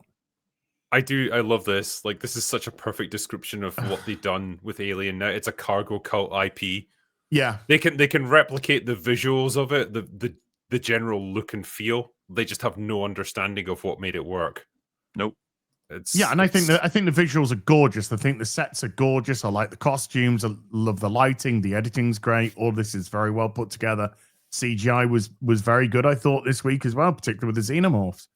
And yeah, it is the epitome of style over substance because the script is written by an absolute fucking window licker. Yeah. The thing is, they've got good actors as well. The actor who plays Morrow, excellent. Really like him. Yeah, he's good. He's good. Timothy Oliphant, always reliable. About cheesy. Yeah, I don't know how to pronounce it, but he's really fucking good at what he does. Yeah. Timothy Oliphant. I like Timothy Oliphant. I really like him. I stand by. I think that it's just him that's making people interested in Kirsch, the character. Yeah. It's not anything to do with the writing. Aid Edmondson's great. Yeah. I wish they gave him more to do. He's just kind of generic old white guy in a suit. Evil Alfred. Evil Alfred, yeah. Pretty much, yeah, Evil Alfred. Fucking, what's his name? The kid prodigy guy. I think Boy Cavalier. Boy Cavalier, that's it. Yeah. Yeah, he's good. He's a good actor. I don't know. His character's a bell end, but he plays a bell end well. What about the main character? Wendy, whatever, Marcy. Sydney Chandler. She's forgettable as fuck. Oh yeah. She's got the worst lesbian haircut in the history of lesbian haircuts. I don't know. I guess because I feel like the fringe goes higher every episode. It's like the fucking hat from Scary Movie. Yeah. I want to get some tape measure on that fucking that. Yeah. The bangs just go up and up and up. By the end of the show, we'd be like over here. Look like me. She'll look like me. Like a comb over. Yeah. I'm putting together a wig. Oh, okay. It's just such a fascinating show in some ways because it's like I'm so completely checked out of any investment in any of these characters. Like I don't give a fuck if any of them live or die. It's just funny to watch how stupid it is. It's funny to watch like what's the next dumb thing they're going to do to try and move the plot forward. And wow, I don't know, man. I just don't know how you fumble it this badly. I think it was a terrible idea in the first place, but like there's at least ways you could have gone about it. Like it's not that hard to make a spooky alien show where it's hunting people through like, you know, a fucking spaceship or whatever. But holy fuck, like they just managed to do the worst possible version of this. Yeah, man. Poor alien. And no one gives a fuck too. What was it? Was this episode 6 this week? It is, Yeah. yeah. How many more is there? I was going to say, It must be almost at what the has end by now. exactly happened? This is what Drinker said. It's all going to get nuked at the end. MauLer will go in and kill a bunch of people. The aliens will kill people. Everyone's going to die, and then it'll be over. What's with the Reference. weird contemporary music that's being played too? I don't Super know. odd. It's desperate. Because the fucking makers of this show are a bunch of boomers and they think it's cool. Like, yeah, nothing says like Alien, like a spooky cosmic horror piece of sci-fi than fucking rock Smashing music. Pumpkins. Yeah, at the end of every episode. I don't know What? what they're even going for. I don't know what the tone is meant to be. But what I mean, what they even doing with the redheaded girl? What are they doing with her? Nothing. It's like she had robot PTSD because it's actually just a child's, and then we wiped it. We wiped it. Then we put it back with all of her friends, and we were And we didn't. They found out, Yeah, And we didn't. How did that happen? And we didn't explain to any of her friends what we'd done. And so Yes. obviously they immediately questioned Literally. what happened to her. There's 0 scenes between her getting her memory wiped and a friend finding out her memory's been wiped and being horrified. It's like Yeah, back to back. yeah. They almost fade into each other. I was like, well, yeah, that's what would happen. Yeah, we had the. Oh, by the way, we had her on the charging bay where they wiped her memory, and then the next time we see her, she was charging again, and we keep getting told that charges last for 2 years. So why they're constantly charging themselves, I have no idea. And they just cut immediately to Wendy going, "Hey, remember when we landed on the fucking? We went to Earth and we went to the crash ship, and we no." Just like this is so stupid. And the thing is, when the scientist explains why they did it, right? It's actually a fairly understandable motivation for doing this. It's like, okay, yeah, we had to wipe some of her memories because she had like a terminal fucking fault in her memory, in her psyche, basically, and it was going to destroy her. It was like a corruption that was going to spread and spread until like she was just completely ruined. So we had to do this to keep her alive. And it's like, no, you monsters! How dare you do something like this to my friend? Like, oh, okay, guess we should have just let her die then. Like, what's the option? Well, she's gonna obviously die in the next 2 episodes. She's gonna melt down again. The program is Everyone gonna is. corrupt again. I mean, yeah, but they haven't even developed Nope. 90%. They haven't really developed. I mean, I wouldn't even say Wendy's particularly developed. No, not None of really. the kids have been developed. No. Why aren't they being tested on? Why aren't they being experimented? Why aren't they being constantly Yeah, they're the future of the planet, apparently. They're going to be the cracking. They intend for them to be able to like solve all of Earth's problems. And they were Honestly- literally saying to each other how stupid they were this episode, going, well, we put the psyche of a child into this, and like, yeah, didn't you fucking think about that? If I had essentially unlocked the secret of eternal life for humanity, like, yeah, you can just download your consciousness, your immortal consciousness, into a robot body that will never die, never age, whatever. I've essentially I've conquered death with that. I'd be like, okay, cool. This is the biggest thing in the whole history of the human race. I don't need your stupid fucking slimy alien goop that I need to experiment on as well. That's irrelevant. This is the thing I need to focus on now. The rest of it is so fucking stupid. Their whole motivation for being involved with the xenomorphs and experimenting on them doesn't make any logical sense in universe. No, because with the brother, they touched upon and then went nowhere with it. When he said, is it her? Is it my sister? Or is it a construct of her consciousness? Yeah. And that was like an interesting thing to go into, to try and discover. That's a whole other show right there. Yeah, exactly. And no, just like, no, we've got these aliens for why? We don't even know why for just having them. He hasn't, it's not like Boy Cavalier said, yeah, we want these for this reason, that reason, and the other reason, and we think that this could do this or that or the other. No, they're just like, we took them from Weyland Yutani, right? That's it. Did you catch Weyland Yutani's, or sorry, it's just Yutani at this point, their explanation for what... Oh, it is, Weyland Yutani, yeah. You catch their explanation for what they were going to do with all this alien material that they brought back on the ship. They were bringing it to Earth so that they could then ship it to another remote station somewhere else in the solar system or whatever to experiment on it.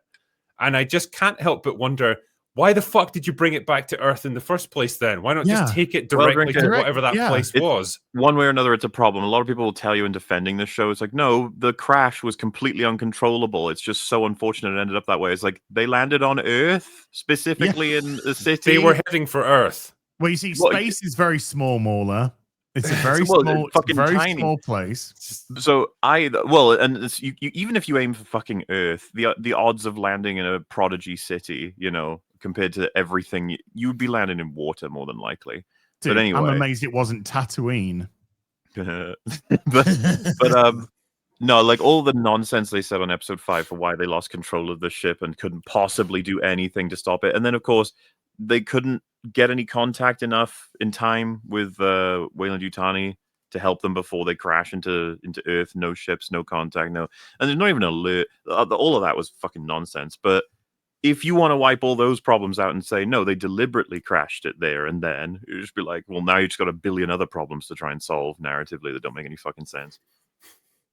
And how Wendy is consistently communicating with the alien because she just knows their language.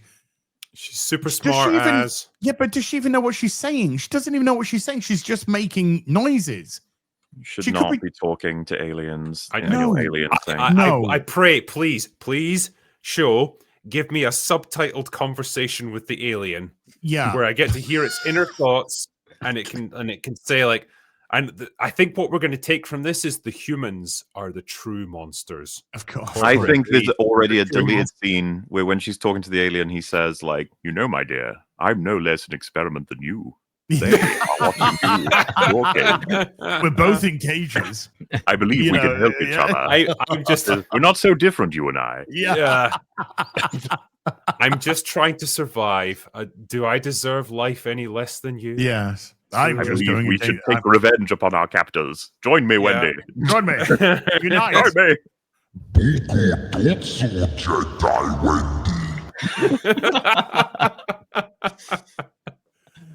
Fuck yeah, that's the voice I want to come out of the xenomorph. By the way, that xenomorph went from 0 to 10,000 in what, 15 minutes? Yeah, 15 fucking minutes. Holy shit! Remember the Romulus one went from face hugger to full adult in like 10 seconds. Yeah, it's absurd. They've been doing that since Alien versus Predator. I just want a scene. I want a scene of like a xenomorph just frantically eating shit so it can bulk up really quickly. Yeah. We'll have to get those burritos that Abby got. It's going to be the most buff xenomorph ever. Fucking shoving whey powder down its fucking throat. Give me the creatine. Try some, Wendy. Wendy, we can bulk together. Yeah.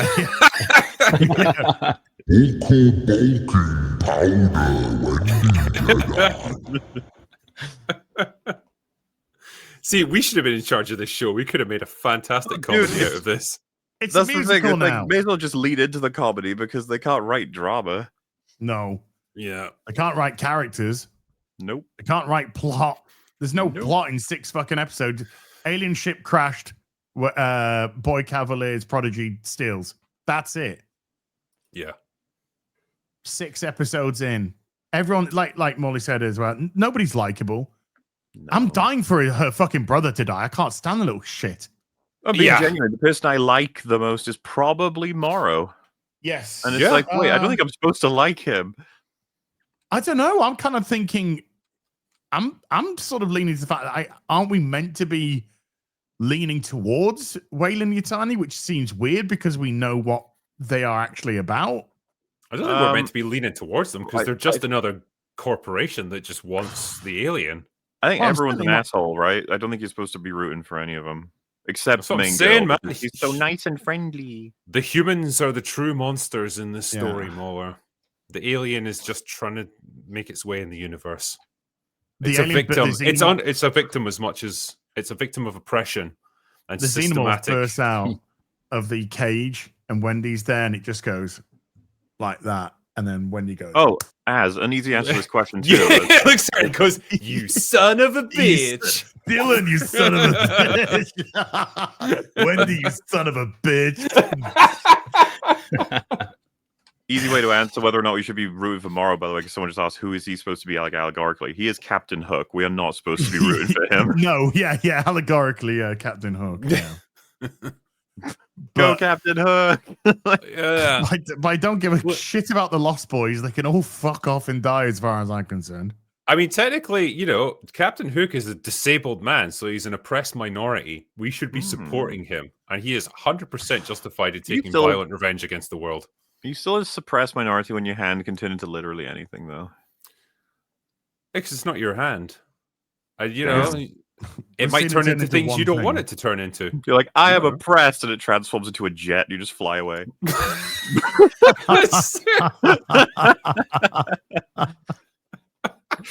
My goodness, Morrow, we should team up.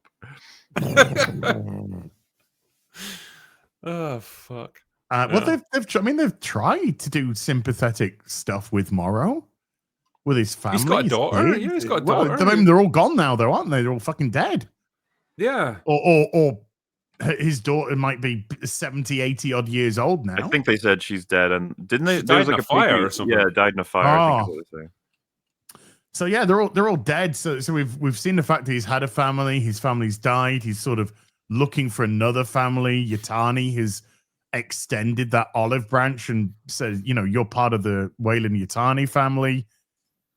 So I think they've done more to make him than any other character in the show sympathetic. And you could probably argue like he's had to sacrifice a good chunk of his humanity. Yes. Not just in a physical I wish sense. we fucking explored any of that. The idea of, man, are you willing to give up basically 70 years of your life so all of your family are going to be dead before you can get back to them in order to get a payment that can go to them to save them in life-saving surgery or to set them up for the rest of their lives? Like, that on its own is a TV show. You don't even need more than that. And they've done this a million times in the show. They've covered like a concept per episode that's like, oh, wow, if you explored that could be fun. That could be interesting. And it's like, no, fuck you. We're not going to do that. I forgot about this as well. We were talking about the different franchises, like Terminator being completely fucking dead. They did have a Terminator show from last year, the animated one. Right. And I quite liked it. It's not good. I liked it, MauLer. That means it is good. Also, nobody cared about it. It's done nothing for Terminator. Like, it's not helped it in any way, shape, or form. As far as I'm concerned, it's almost evidence that Terminator is dead. I mean, yeah, it did nothing to like move the needle. It's just like I think it was better than pretty much anything since Salvation, which I know is an extremely low bar, but sure, yeah, no, it's definitely better than Dark Fate and Genesis. 100%, I'll give you that. Yeah. Keaton Kitsune says, for me, the Alien franchise ended with Alien Isolation, the true third film. If anyone out there is yet to play that game, you're missing out on probably the best use of the Alien IP since the second film. I will take that under advisement because. Hey, what's you as Cynic? What do you guys prefer, Alien or Aliens? Aliens. Yeah, personally, Aliens. Yeah. Which one do you think is the better made film? There's the question. Alien. Well, the one that, Alien. Yeah. I see you leading us, MauLer. I see where this is going. Yeah. Well, it doesn't take much to like differentiate between like what's high art and between like that and like what's a fun popcorn movie. That's summarize my whole effort online there, Drinker. I'm trying, I think that those two differences are super important. Like it makes for a really interesting conversation too, to recognize like, hey, I think this is way better made, but oh boy, do I love that other one. It just gets me, you know. Which is great because I mean, Aliens was really the sort of logical progression of where they should have taken it instead of just trying to repeat the same beats of the slasher movie. So they had the slasher film, and then they turned the slasher film into the action adventure gore film. You know, so it worked. It worked brilliantly, and the first one is like so tense, and it's got so much tension to it, and whatnot. And then the second one, you kind of let loose in so much of that it's funny. It's very satisfying. Ultimately, what you do is you take the same equation, but you just bump up the values. So it's like, okay, we've got more humans now with more weapons, but we also have way more aliens. And so like the result is way more action and less horror. But the horror element is still there. It's just that it's punctuated by big like action set pieces because that's the faster paced nature of the movie. Yeah, you Alien got- felt like a wait. fantastic setup to what was the payoff of Aliens. Yeah. So you can't have one without the other, but man, But do I never like felt- watching Aliens. Comparing that to like the later like entries in the Alien franchise, like I never felt like a jarring disconnect between Aliens and Aliens. You know, it No, feels they like felt just very connected. a very natural continuation. Yeah. Even the cinematography and everything is pretty similar. The technology, the set design, and everything, it all feels like it's very much part of that same universe. Alien 3, yeah, that went in a very different direction. Let's never talk about that one again. Great But, cast, not a great that- film. That Yeah. film deserves to be talked about more than any other Alien sequel, though. No, shut up. It's horrible.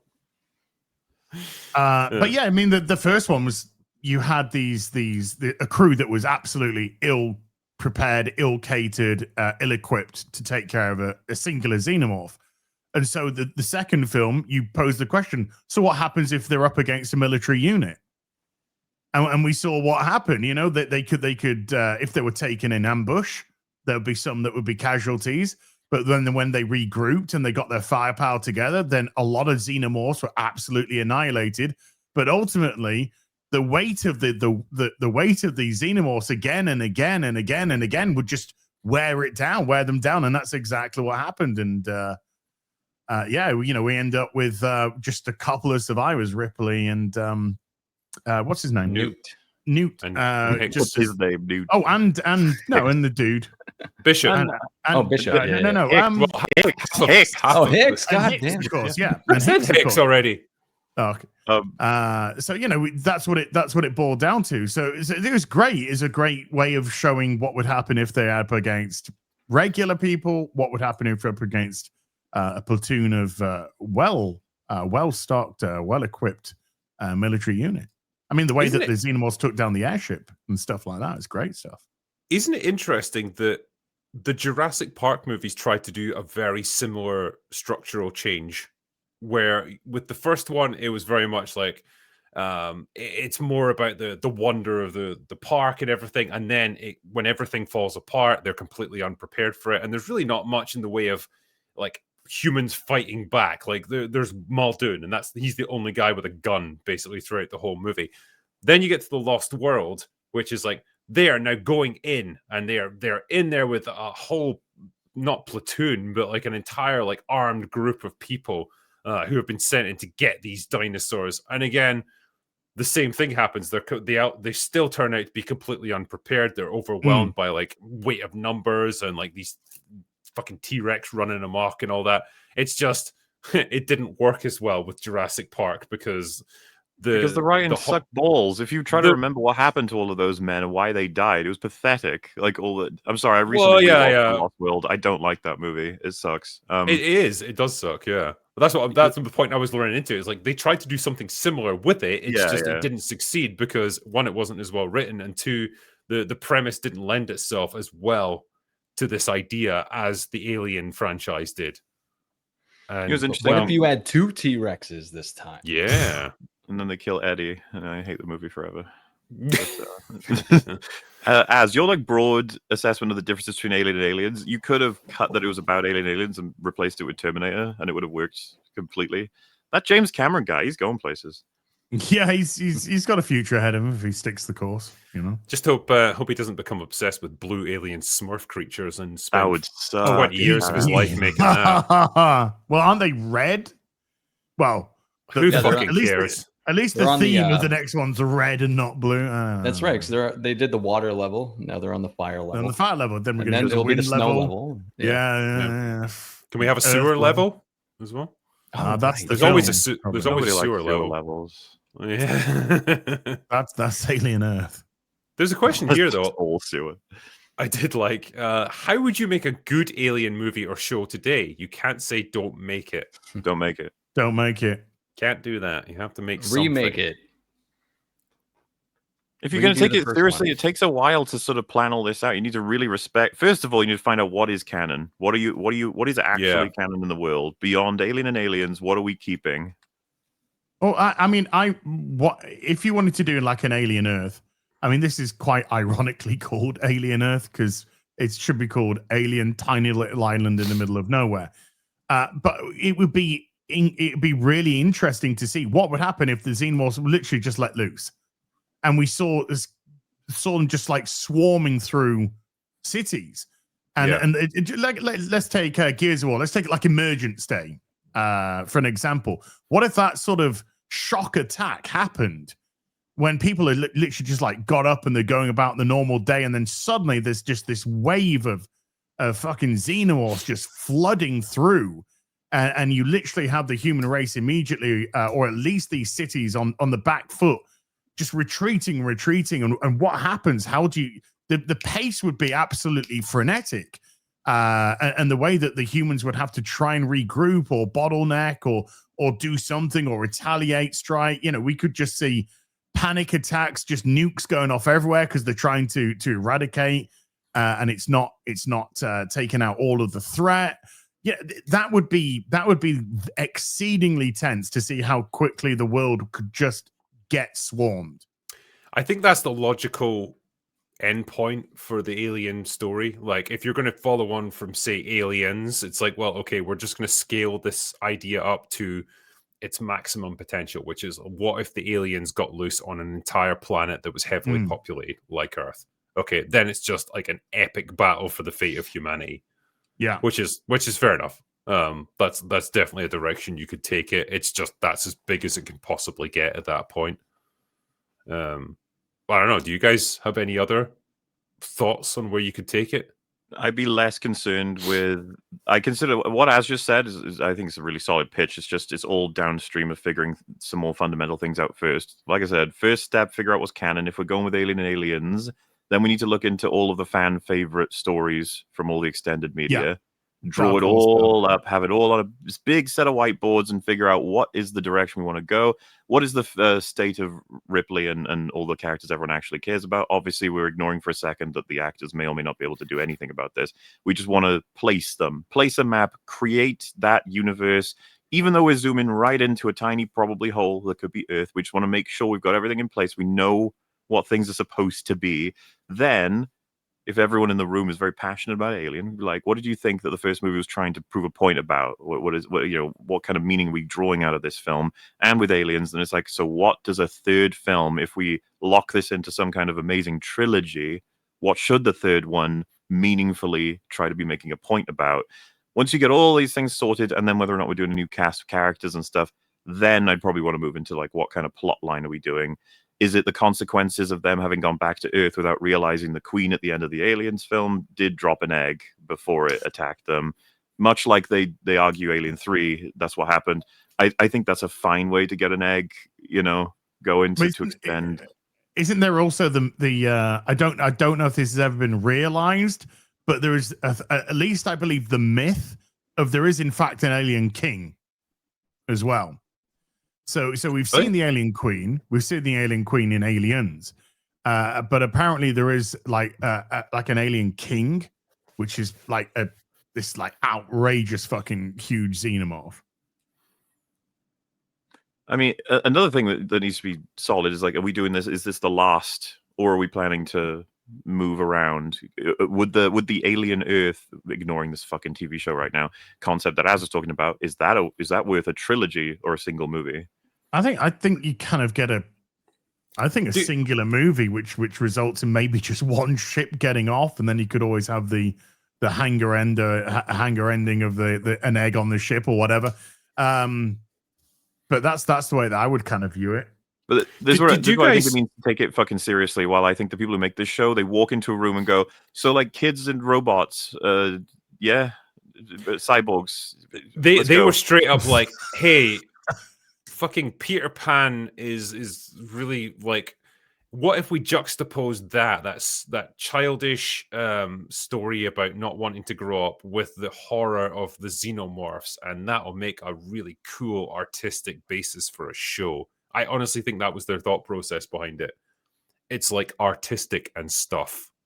And then they never really thought, what's the practicalities of this? What does it actually tell us about the characters? What are we trying to say about the world and humanity and our relationship to like the cosmos? Doesn't matter. Just fucking Peter Pan and Wendy. It never Aliens, feels go. like there's love and care for this franchise. It just feels like someone's barged in saying, I'm going to make just as much of a stamp as Ridley Scott and James Cameron did. Here I go. Boom, boom, boom with a fucking hammer to like all alien things. I feel actually sorry for the xenomorphs. I feel like they've been bent over a table and just fucking ass raped at this point. And they've been violated in so many ways by so many different people. I think they need therapy now. Well, I still can't believe that this is set 2 years before Alien. It's stupid as fuck. The whole thing is fucking stupid.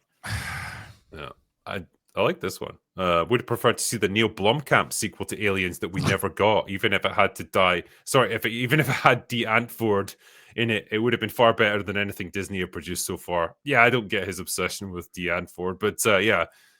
The concept that he was laying out was pretty fucking good because he had Michael Biehn ready to come back as Hicks. I don't know how they would have explained it, but fucking who cares? Hicks was killed. Nah. Well, that's the thing. As if Michael Biehn were Hicks' age post Aliens, and we had the chance to use him, I'd be fucking bringing him back easily. And if they said, "Well, you can't," because you have, let's say they said you have to keep Alien 3 as canon, I'd be like, yeah, okay, I'm retconning that shit. Like, it's like, nope, he didn't die. Fuck you. No, wait. Wasn't there an audiobook or something where it's a game? His body gets swapped out in the cryo tube for someone else. It's pretty hilarious. That's the guy who gets killed. Because it's like a cutscene where they catch the pods before they go to the prison planet. He gets out of it, and some other guy who looks just like him has the same like injury or whatever. Gets knocked out and falls into his pod, and then that gets sent out. So that's why he didn't die. To be honest with you, it's borderline like funny as fuck to the point where I would even consider adapting that just to be like fuck you to the beginning of Alien 3. Yeah. What's this? There's more MauLer quotes here. My favorite MauLer quote in response to Jeremy disliking God of War 2018: "Say whatever the fuck you want. I'm just tired." I feel like that about most new media. I feel like that about this era. Yeah. Fucking say whatever the fuck you want. I'm just tired. The fatigue is real. Yeah. Tell you what, shall we see if we can answer a few super chats before we finish up? Because I know there's quite a few here. Yeah. Sure. I'll try and do that. All right. Let me bring up the original list here. The first one is from Starman, who says, "Do you think that Leonard Nimoy ever dropped the ball as Spock in his portrayal?" No. I don't think he ever did. No, he was always fucking rock solid. If ever I would pick a criticism, it wouldn't have been because of his acting or anything. It would be because of the script. Like, remember in Into Darkness, as someone who didn't know anything about Star Trek, I thought it was fucking funny as hell that he was like, "Hi, I'm from a different universe, and I shouldn't tell you anything to change the timeline because it would fuck up everything. However, Khan is a super important guy in our universe, and he's coming to get you. Anyway, bye." Yeah. Yes, he is. That was straight up like Leonard Nimoy was dying at that point. We just need to use him for something. Just get as much of footage of him as you can before he's gone. Those quite the opposite. As fuck. Leonard Nimoy actually had a lot of input into how the character of Spock developed back in the day. I mean, it's Leonard Nimoy's. It was his idea about the Vulcan death grip and stuff like that. Because he was always trying to view from the lens of a Vulcan how they would respond to stuff, which would be completely different. And the way that they were so reserved, you know, they wouldn't be getting out things and battering people. There'd be something, inverted commas, more civilized way of kind of taking people out and whatnot. So he actually had quite a lot of input, particularly when you go back and you watch the very first pilot with Christopher Pike. Because the character of Spock in that is exceedingly different to the character of Spock in the Star Trek going forward. A much more emotional Spock, feels more like a human. I think Nimoy said later, like he didn't quite know how to play him, and so he shouted most of his lines. It's really odd. But yeah, that's just purely because nobody had figured out quite what Spock was supposed to be. So I don't blame him for that necessarily. It was just the material wasn't there yet. But yeah, generally speaking, even on fucking what was probably the word Final Frontier, you know, even there, I think he still delivered a great performance as Spock. Just the material wasn't always great for him to work with. But I still maintain that. You know that scene where Cyborg shows them all their like inner pain and grief or whatever, the things that are holding them back in life. And his one is when he witnesses his birth, and his father comments that he's so human.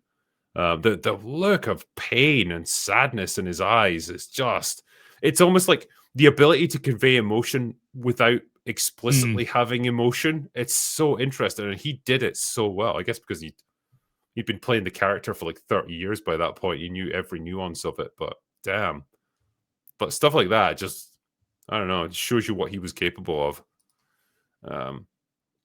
Cara Frey Kitty says, where do you keep the toilet paper, drinker? Toilet paper? Who needs that? Oh, depends how flexible you're willing to be. We got to ask him the question. It's been spreading. So, drinker, how many, and just bear with me with this, how many toilet rolls do you have in your house? I mean, do you want me to go count them, or? No, you've probably quite a few. Ballpark. Going 5, 10, 15, 20? Probably like 10. You know, there's like a couple of different bathrooms. Are they all stored in the bathroom, or do you have a site B? Do I have a backup site for the toilet roll? No, they're stored in the bathrooms. Stack them, you know, playfully in a little pyramid or something. Sure, yeah, okay. Well, there you go. There's some people Rags found it baffling that some people will buy in bulk and then put them in like a linen closet or storage, and then they take them out piece by piece as you know, the bathroom ones deplete. Yeah. So I'm curious how many people I have a site B, but I keep like 2 or 3 in the bathroom. That's what I do. Yeah. I mean, yeah, I'd probably like, fuck, this is not something I've devoted a huge amount of thought to in my life, but and you're about to. If I'm buying toilet roll, yeah, I'd probably just buy a large fucking in bulk. Like I usually get them delivered, and there's like, you know, 15 or something in the box, and then you just put them in the different bathrooms, I suppose, and that's it.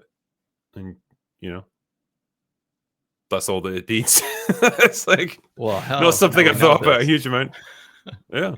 So I roll a massive L. Okay, Platoon, Random, and Cynic are all on my team. So you know we got a fight going here. Right? I do like the idea of a site B though. It's like, you know, if all else fails, we've got the cupboard that's got the extra toilet roll in it. Mine are all. I've got about.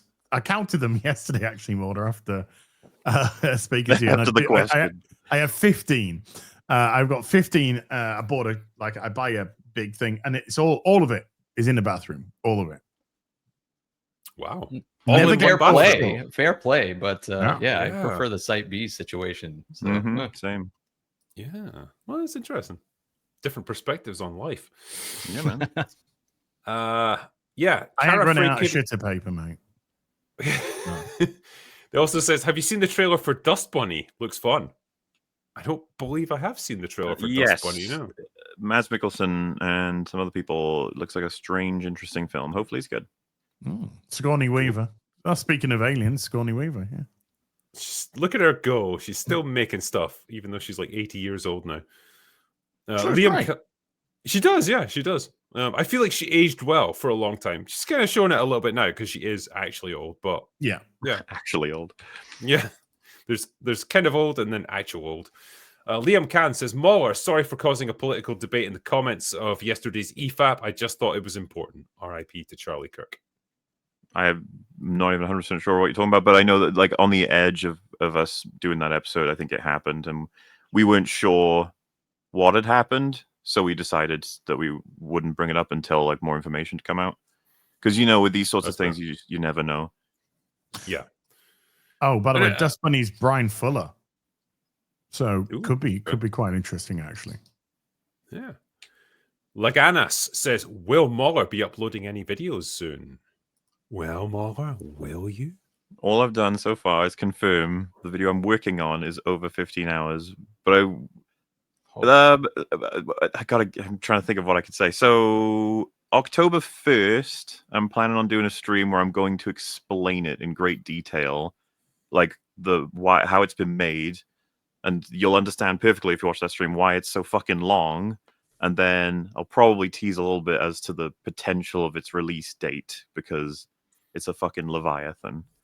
All right, I don't know what else to say without I've seen the behind the scenes footage of this thing, and it is monstrous, and vaguely terrifying as well when I see the timeline of it.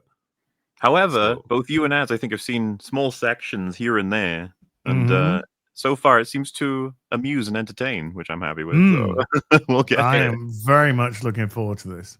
It got legit chuckles out of me, partly for the goofy background music, but Which is taking fucking ages to get right, but you know what? It's coming. Bantha Bill says, it's my birthday today. What is everyone's favorite TV show opening? Mine is Angel. Thanks for the recommendation, MauLer. RIP to Charlie Kirk. Thank you, man. And yeah, happy birthday to you. Favorite TV show openings? Ooh, The Simpsons. that's the high scorer. I love Futuramas as well. Can I say something really controversial? Do it. Because I'm not, at this point, I don't give a fuck about the show, but man, there was something mesmerizing about the Punisher intro. No, not the Punisher, sorry, the fucking Peacemaker. Why is my brain not working? I was like, hang on. Yeah. I don't remember. Well, Peacemaker, the dance routine. I don't know what it was. It's like every time I watched it, and I don't know why. I just, it was something dude, weirdly addictive about it.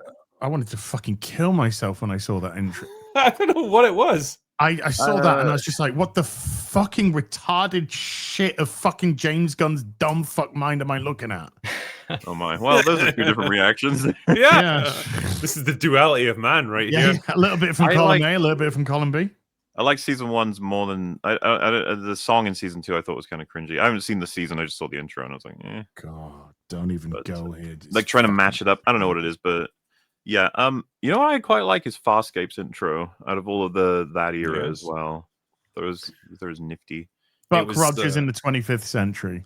It's amazing. You know, there's such a homeliness to intros from that era, right? Because they would show all of the characters in the intro. You know, they show the character doing some actiony things or whatever, and then you get the actor's name and the character's name and stuff.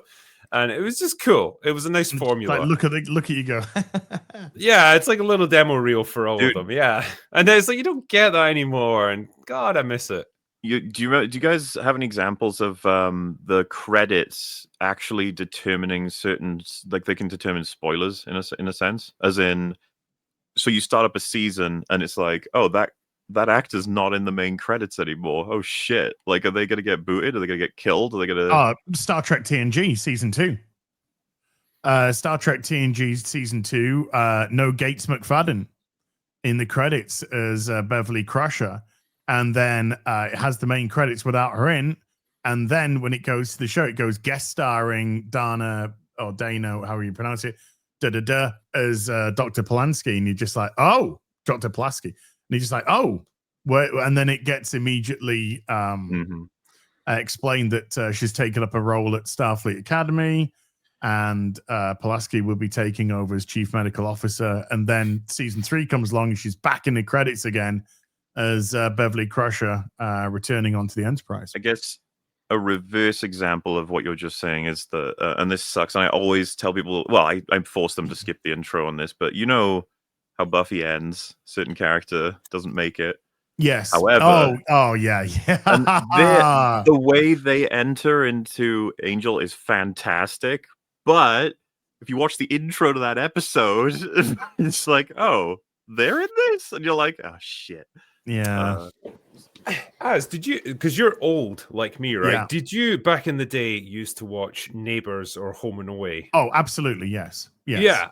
So there was a weird thing. I've never seen this happen in any other TV show or whatever, but I think once or twice, like some of the actors in it would be sidelined either because they'd suffered an illness or they were injured or something. And you got this little like text that flashed up on the screen at the start of the episode, and it was like, in this episode, the character of X is going to be played by this actress. Oh, instead. yes, yeah. It's like they straight up just like didn't know what the fuck to do. It's like, oh fuck it, we'll swap someone else in. Yeah, and it was like a completely different actor playing that role for like maybe a couple of weeks. Home and Away. I think it was Home and Away. There was a female actress, and then they just swapped her with another female actress, and there was just the role of so is now played by and you're just like, whoa, Selena. That was her name. Her name was Selena. The character. I remember this one. Yeah. And she was, they swapped out the actress, and it was like for a month or so, it was a completely different person playing her. And you had to get this warning with every episode. You're not losing your mind. We just had to change out the actor.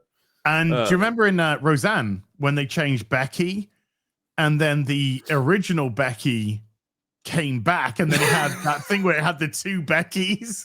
What the fuck? I know it was fucking weird, but quite funny. Another one, just like a weird, different example is: do you remember? I'm just trying to feel like spoiler free somewhat, but as we'll probably remember, certain character gets shot to death in season 6 of Buffy. Yes. Oh, fucking hell. The show's like 200 years old now. I think you can spoil it now.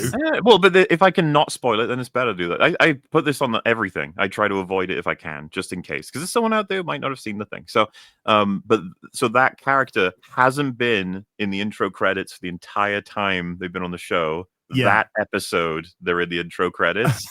And it's like, oh, shit. They made cast. They've made it. Cool. And then boom. You're like, oh. What the fuck? Yeah. But that was great though. I mean that because it was a big shock at the time, and it's very well done. It's very cleverly done. That's brilliant. Where the fuck is all in the ass there, Josh?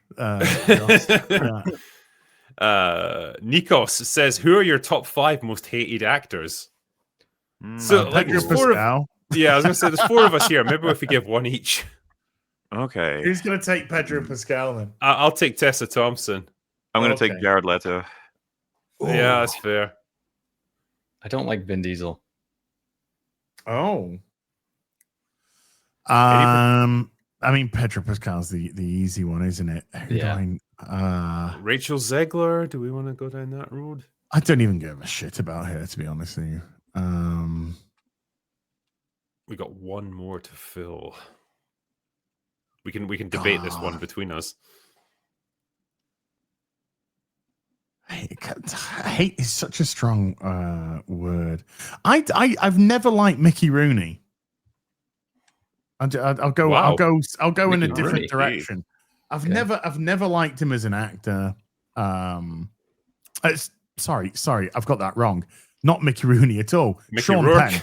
Yeah, no, Sean Penn. Whoa, okay. I know for some reason, completely different direction with that one.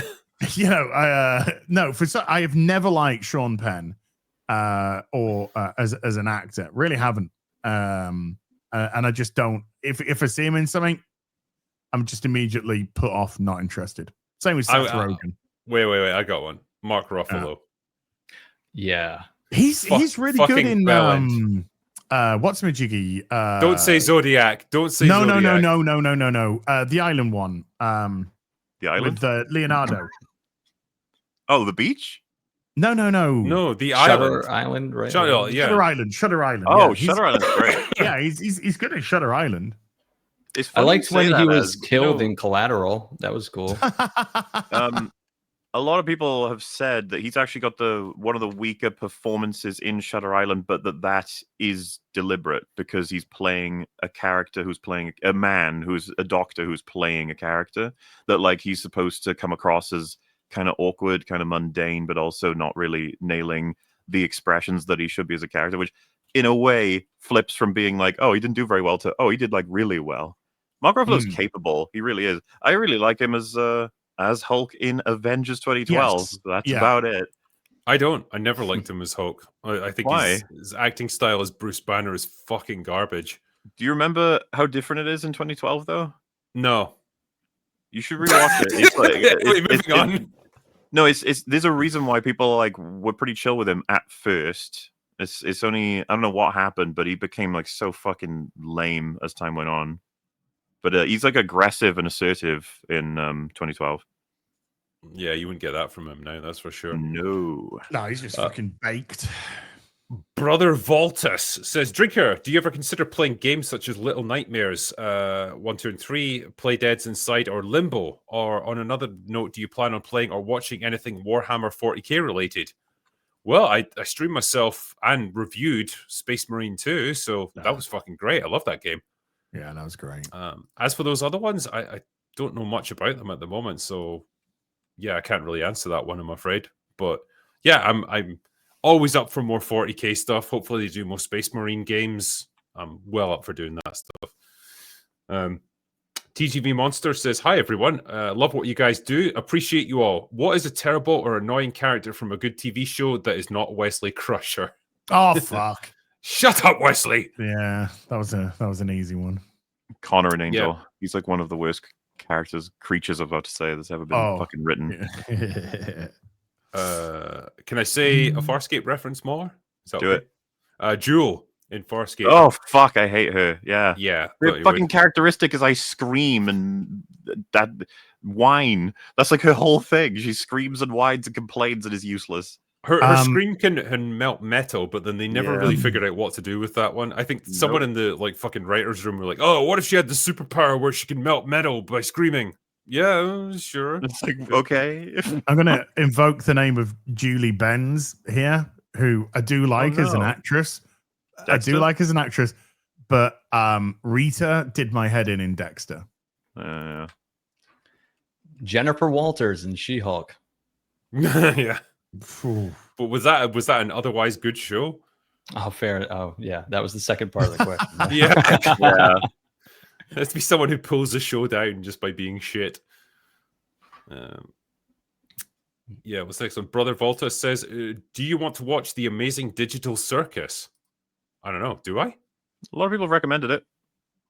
I All don't right. know if it's Keep good. in mind. Reno the Turk says, "Was able to catch Weapons in theaters. Very good fun movie. Came back to rewatch your Weapons open bar. Good shit, mates." Thank you. I mean, we tried to do our best with that one. You know, we've had people when we're breaking down a film be like, "Hang on, I'm gonna go watch it," and then they come back and they're like, "Right, caught up," because of how long some of it goes. Yeah. M8566 Drinker, I'm once again suggesting Galaxy Quest for a commentary. I don't know. Could we do that more? Galaxy Quest? Fucking easily, yes. 100%. Since we haven't done a commentary in ages, actually. I know you're busy with your video. We need to figure out what we're doing with that. We do, because Firefly was great. As was Star Trek. It was a lot of fun, yeah. But yeah, Galaxy Quest I'd totally be up for doing. Also, Happy Hour on District 9 with Jedi Brooks. Again, I would totally be up for doing District 9 as well. Really like that movie. Yeah, Reno says Supergirl should be what's that par? No.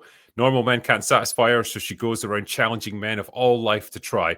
Red sun, blue sun, brown slop sun. Ooh. Oh. Sounds painful. Pink sun. Captain Crunch is RIP to Charlie and prayers to his family. Absolutely, my friend. Yeah. Texas Sam. Last night I dreamt that I was Kratos. Good dream. Instead of Mimir helping me, I had Drinker hanging from my belt. How does that even work? Drunk and talking shit the whole time. Yeah, I actually think that would be fucking hilarious. And you could get the right writer. That would be great, because I could totally see you fit into Mamir's role, just commenting on everything being shit. When you kill something, you just go away now. Yeah, call that a fucking axe. Crooked, hello. Neon invited Kickstarter backers to a premiere and Q&A for Shelby Oaks yesterday, which I went to. The film is about 85 to 90 minutes long, and I enjoyed it a lot. Big recommend, if I'm honest. Nice. Alrighty. Wow. Yeah, there you go. Well, we'll see. Is it October it comes out? Presumably. I'm getting my physical copy at some point. I backed it. Ooh, you're getting physical with them, are you? And I expect to get a t-shirt as well, I think. Damn, you're going to get stuck in my eyes pretty hard, man. Fuck yeah. Jangly Echoes, RIP to Charlie Kirk. Absolutely. Bra says RIP Charlie Kirk and I can never say it. Irina Zarutska. Yeah, another fucking tragedy. Likewise there. And Grant says, "What's a movie or show that you turn on or recommend for weeks like this?" I've just watched the whole first season of Dexter over the course of the last day and a half, and that first season of Dexter is absolutely fucking amazing. Because Dexter Resurrection was fantastic, and I thoroughly recommend that. Really depends on what genre you personally like to go to for sort of feeling a bit better about the world. Because a lot of people would assume comedy, maybe. And of course, in that sector, we've got plenty of recommendations. But just like good, engaging sort of media that, like, dare I just say, Lord of the Rings? It's a fucking great, long sort of story that gives you a lot of hope. Absolutely. People were mentioning in chat as well that what was it? Alice in Borderland is coming back soon.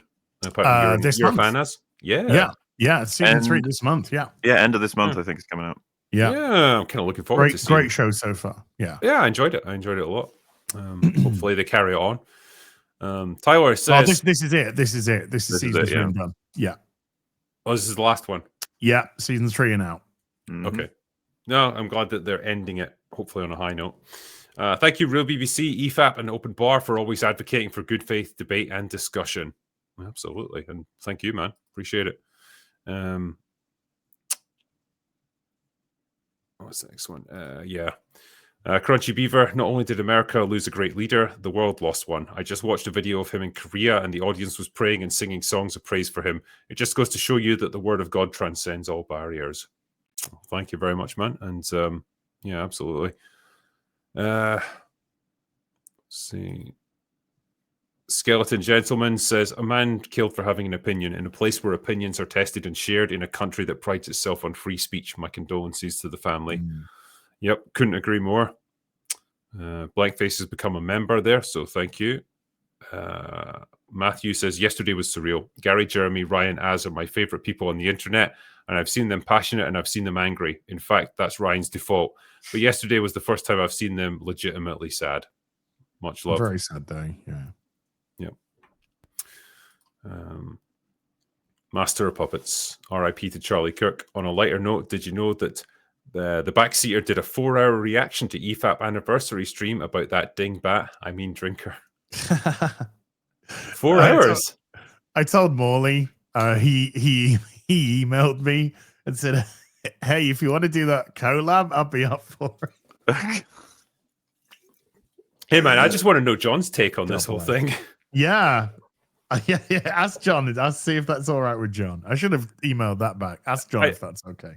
I told you guys, like, there's a comment from John on, like, that EFAP clip where it's like, yeah, I'm John, and I totally don't agree with Backseater on all this shit.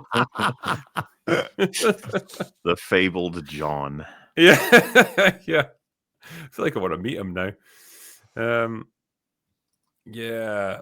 Mark Holmes, the best thing that Chris Evans has been in is Lucy Pinder. Yeah. Nice Lucy one. Pinder. Did they date or?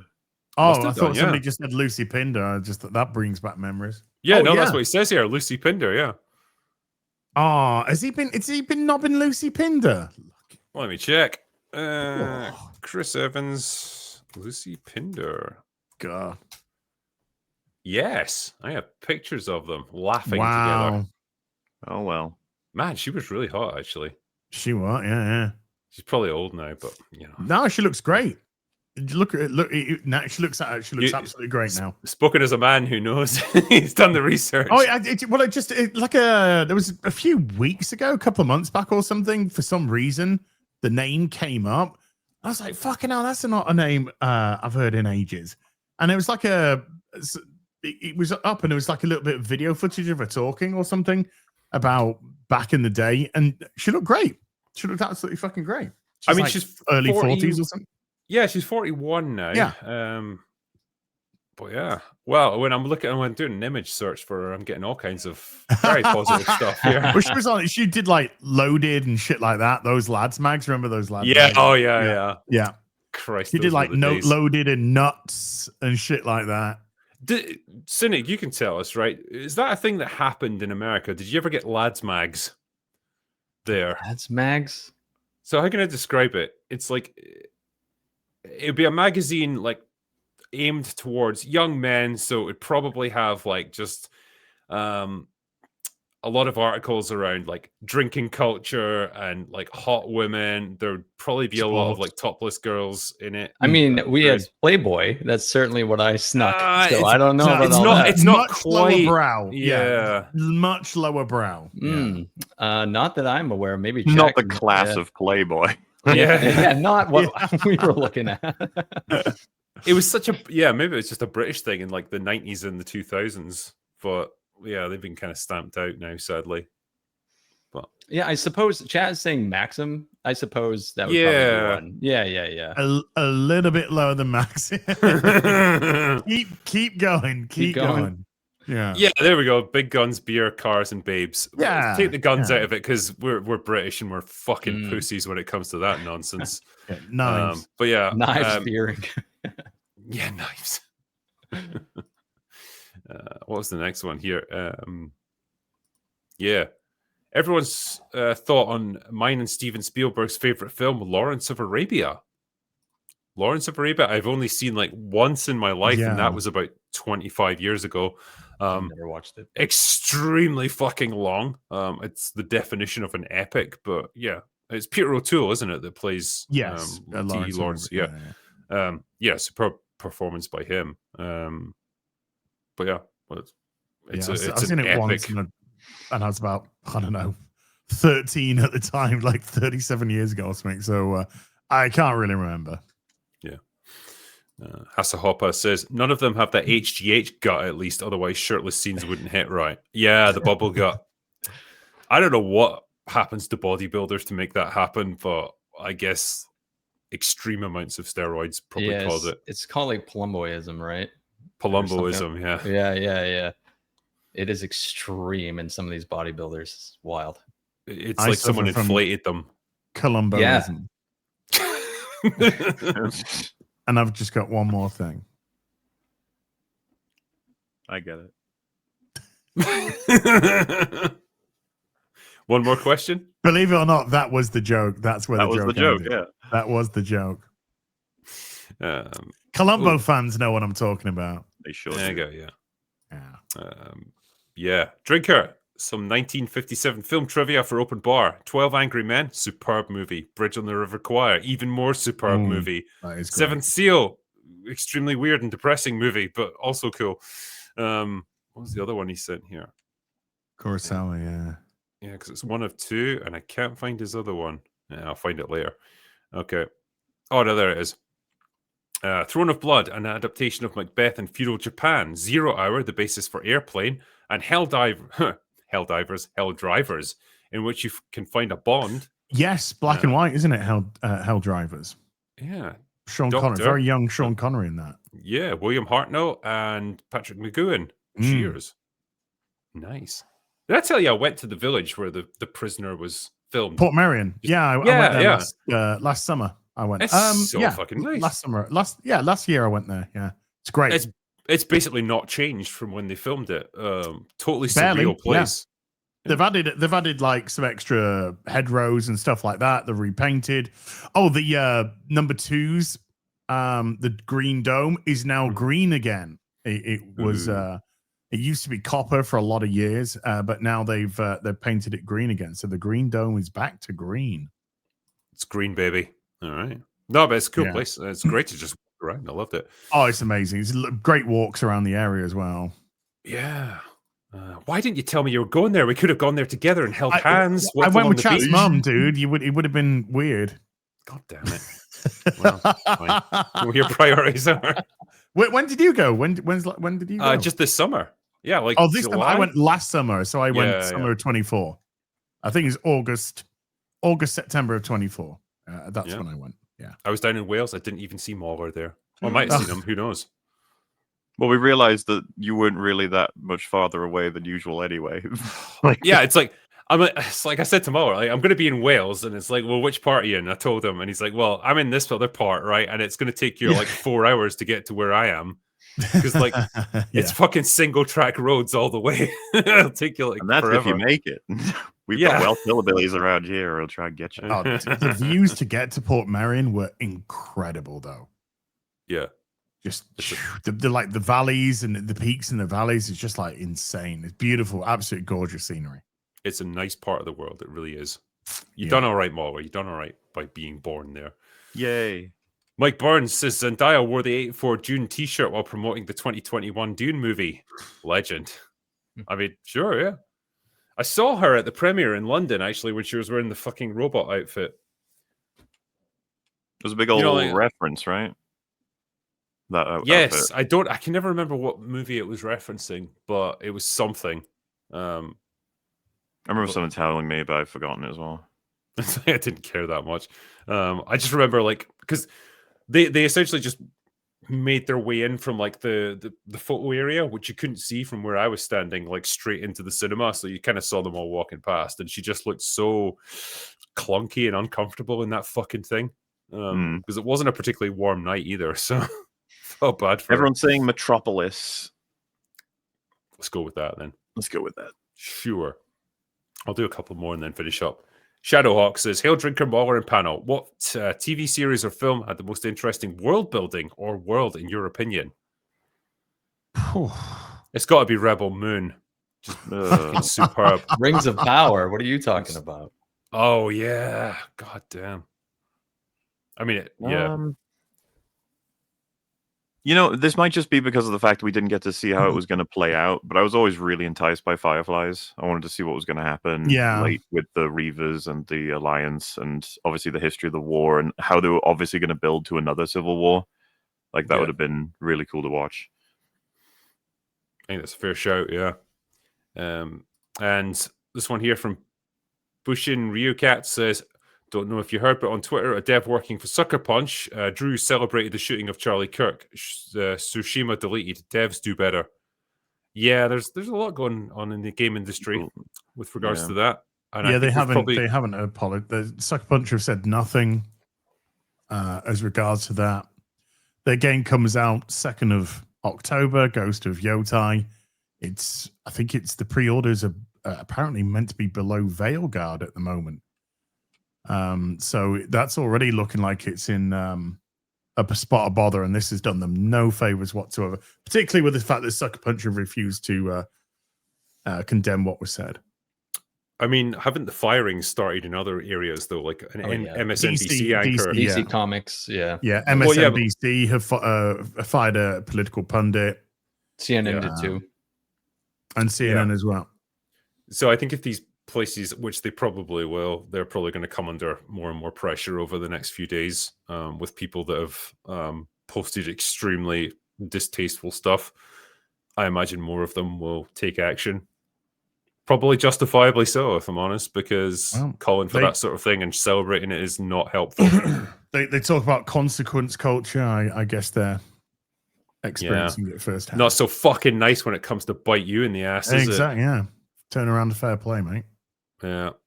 It's not even fair play, you know, because sorry to interrupt, but it's just there's a huge difference between someone being fired because of wearing a MAGA hat or something 5 years ago and celebrating someone's fucking death now. Yeah. Oh, masses.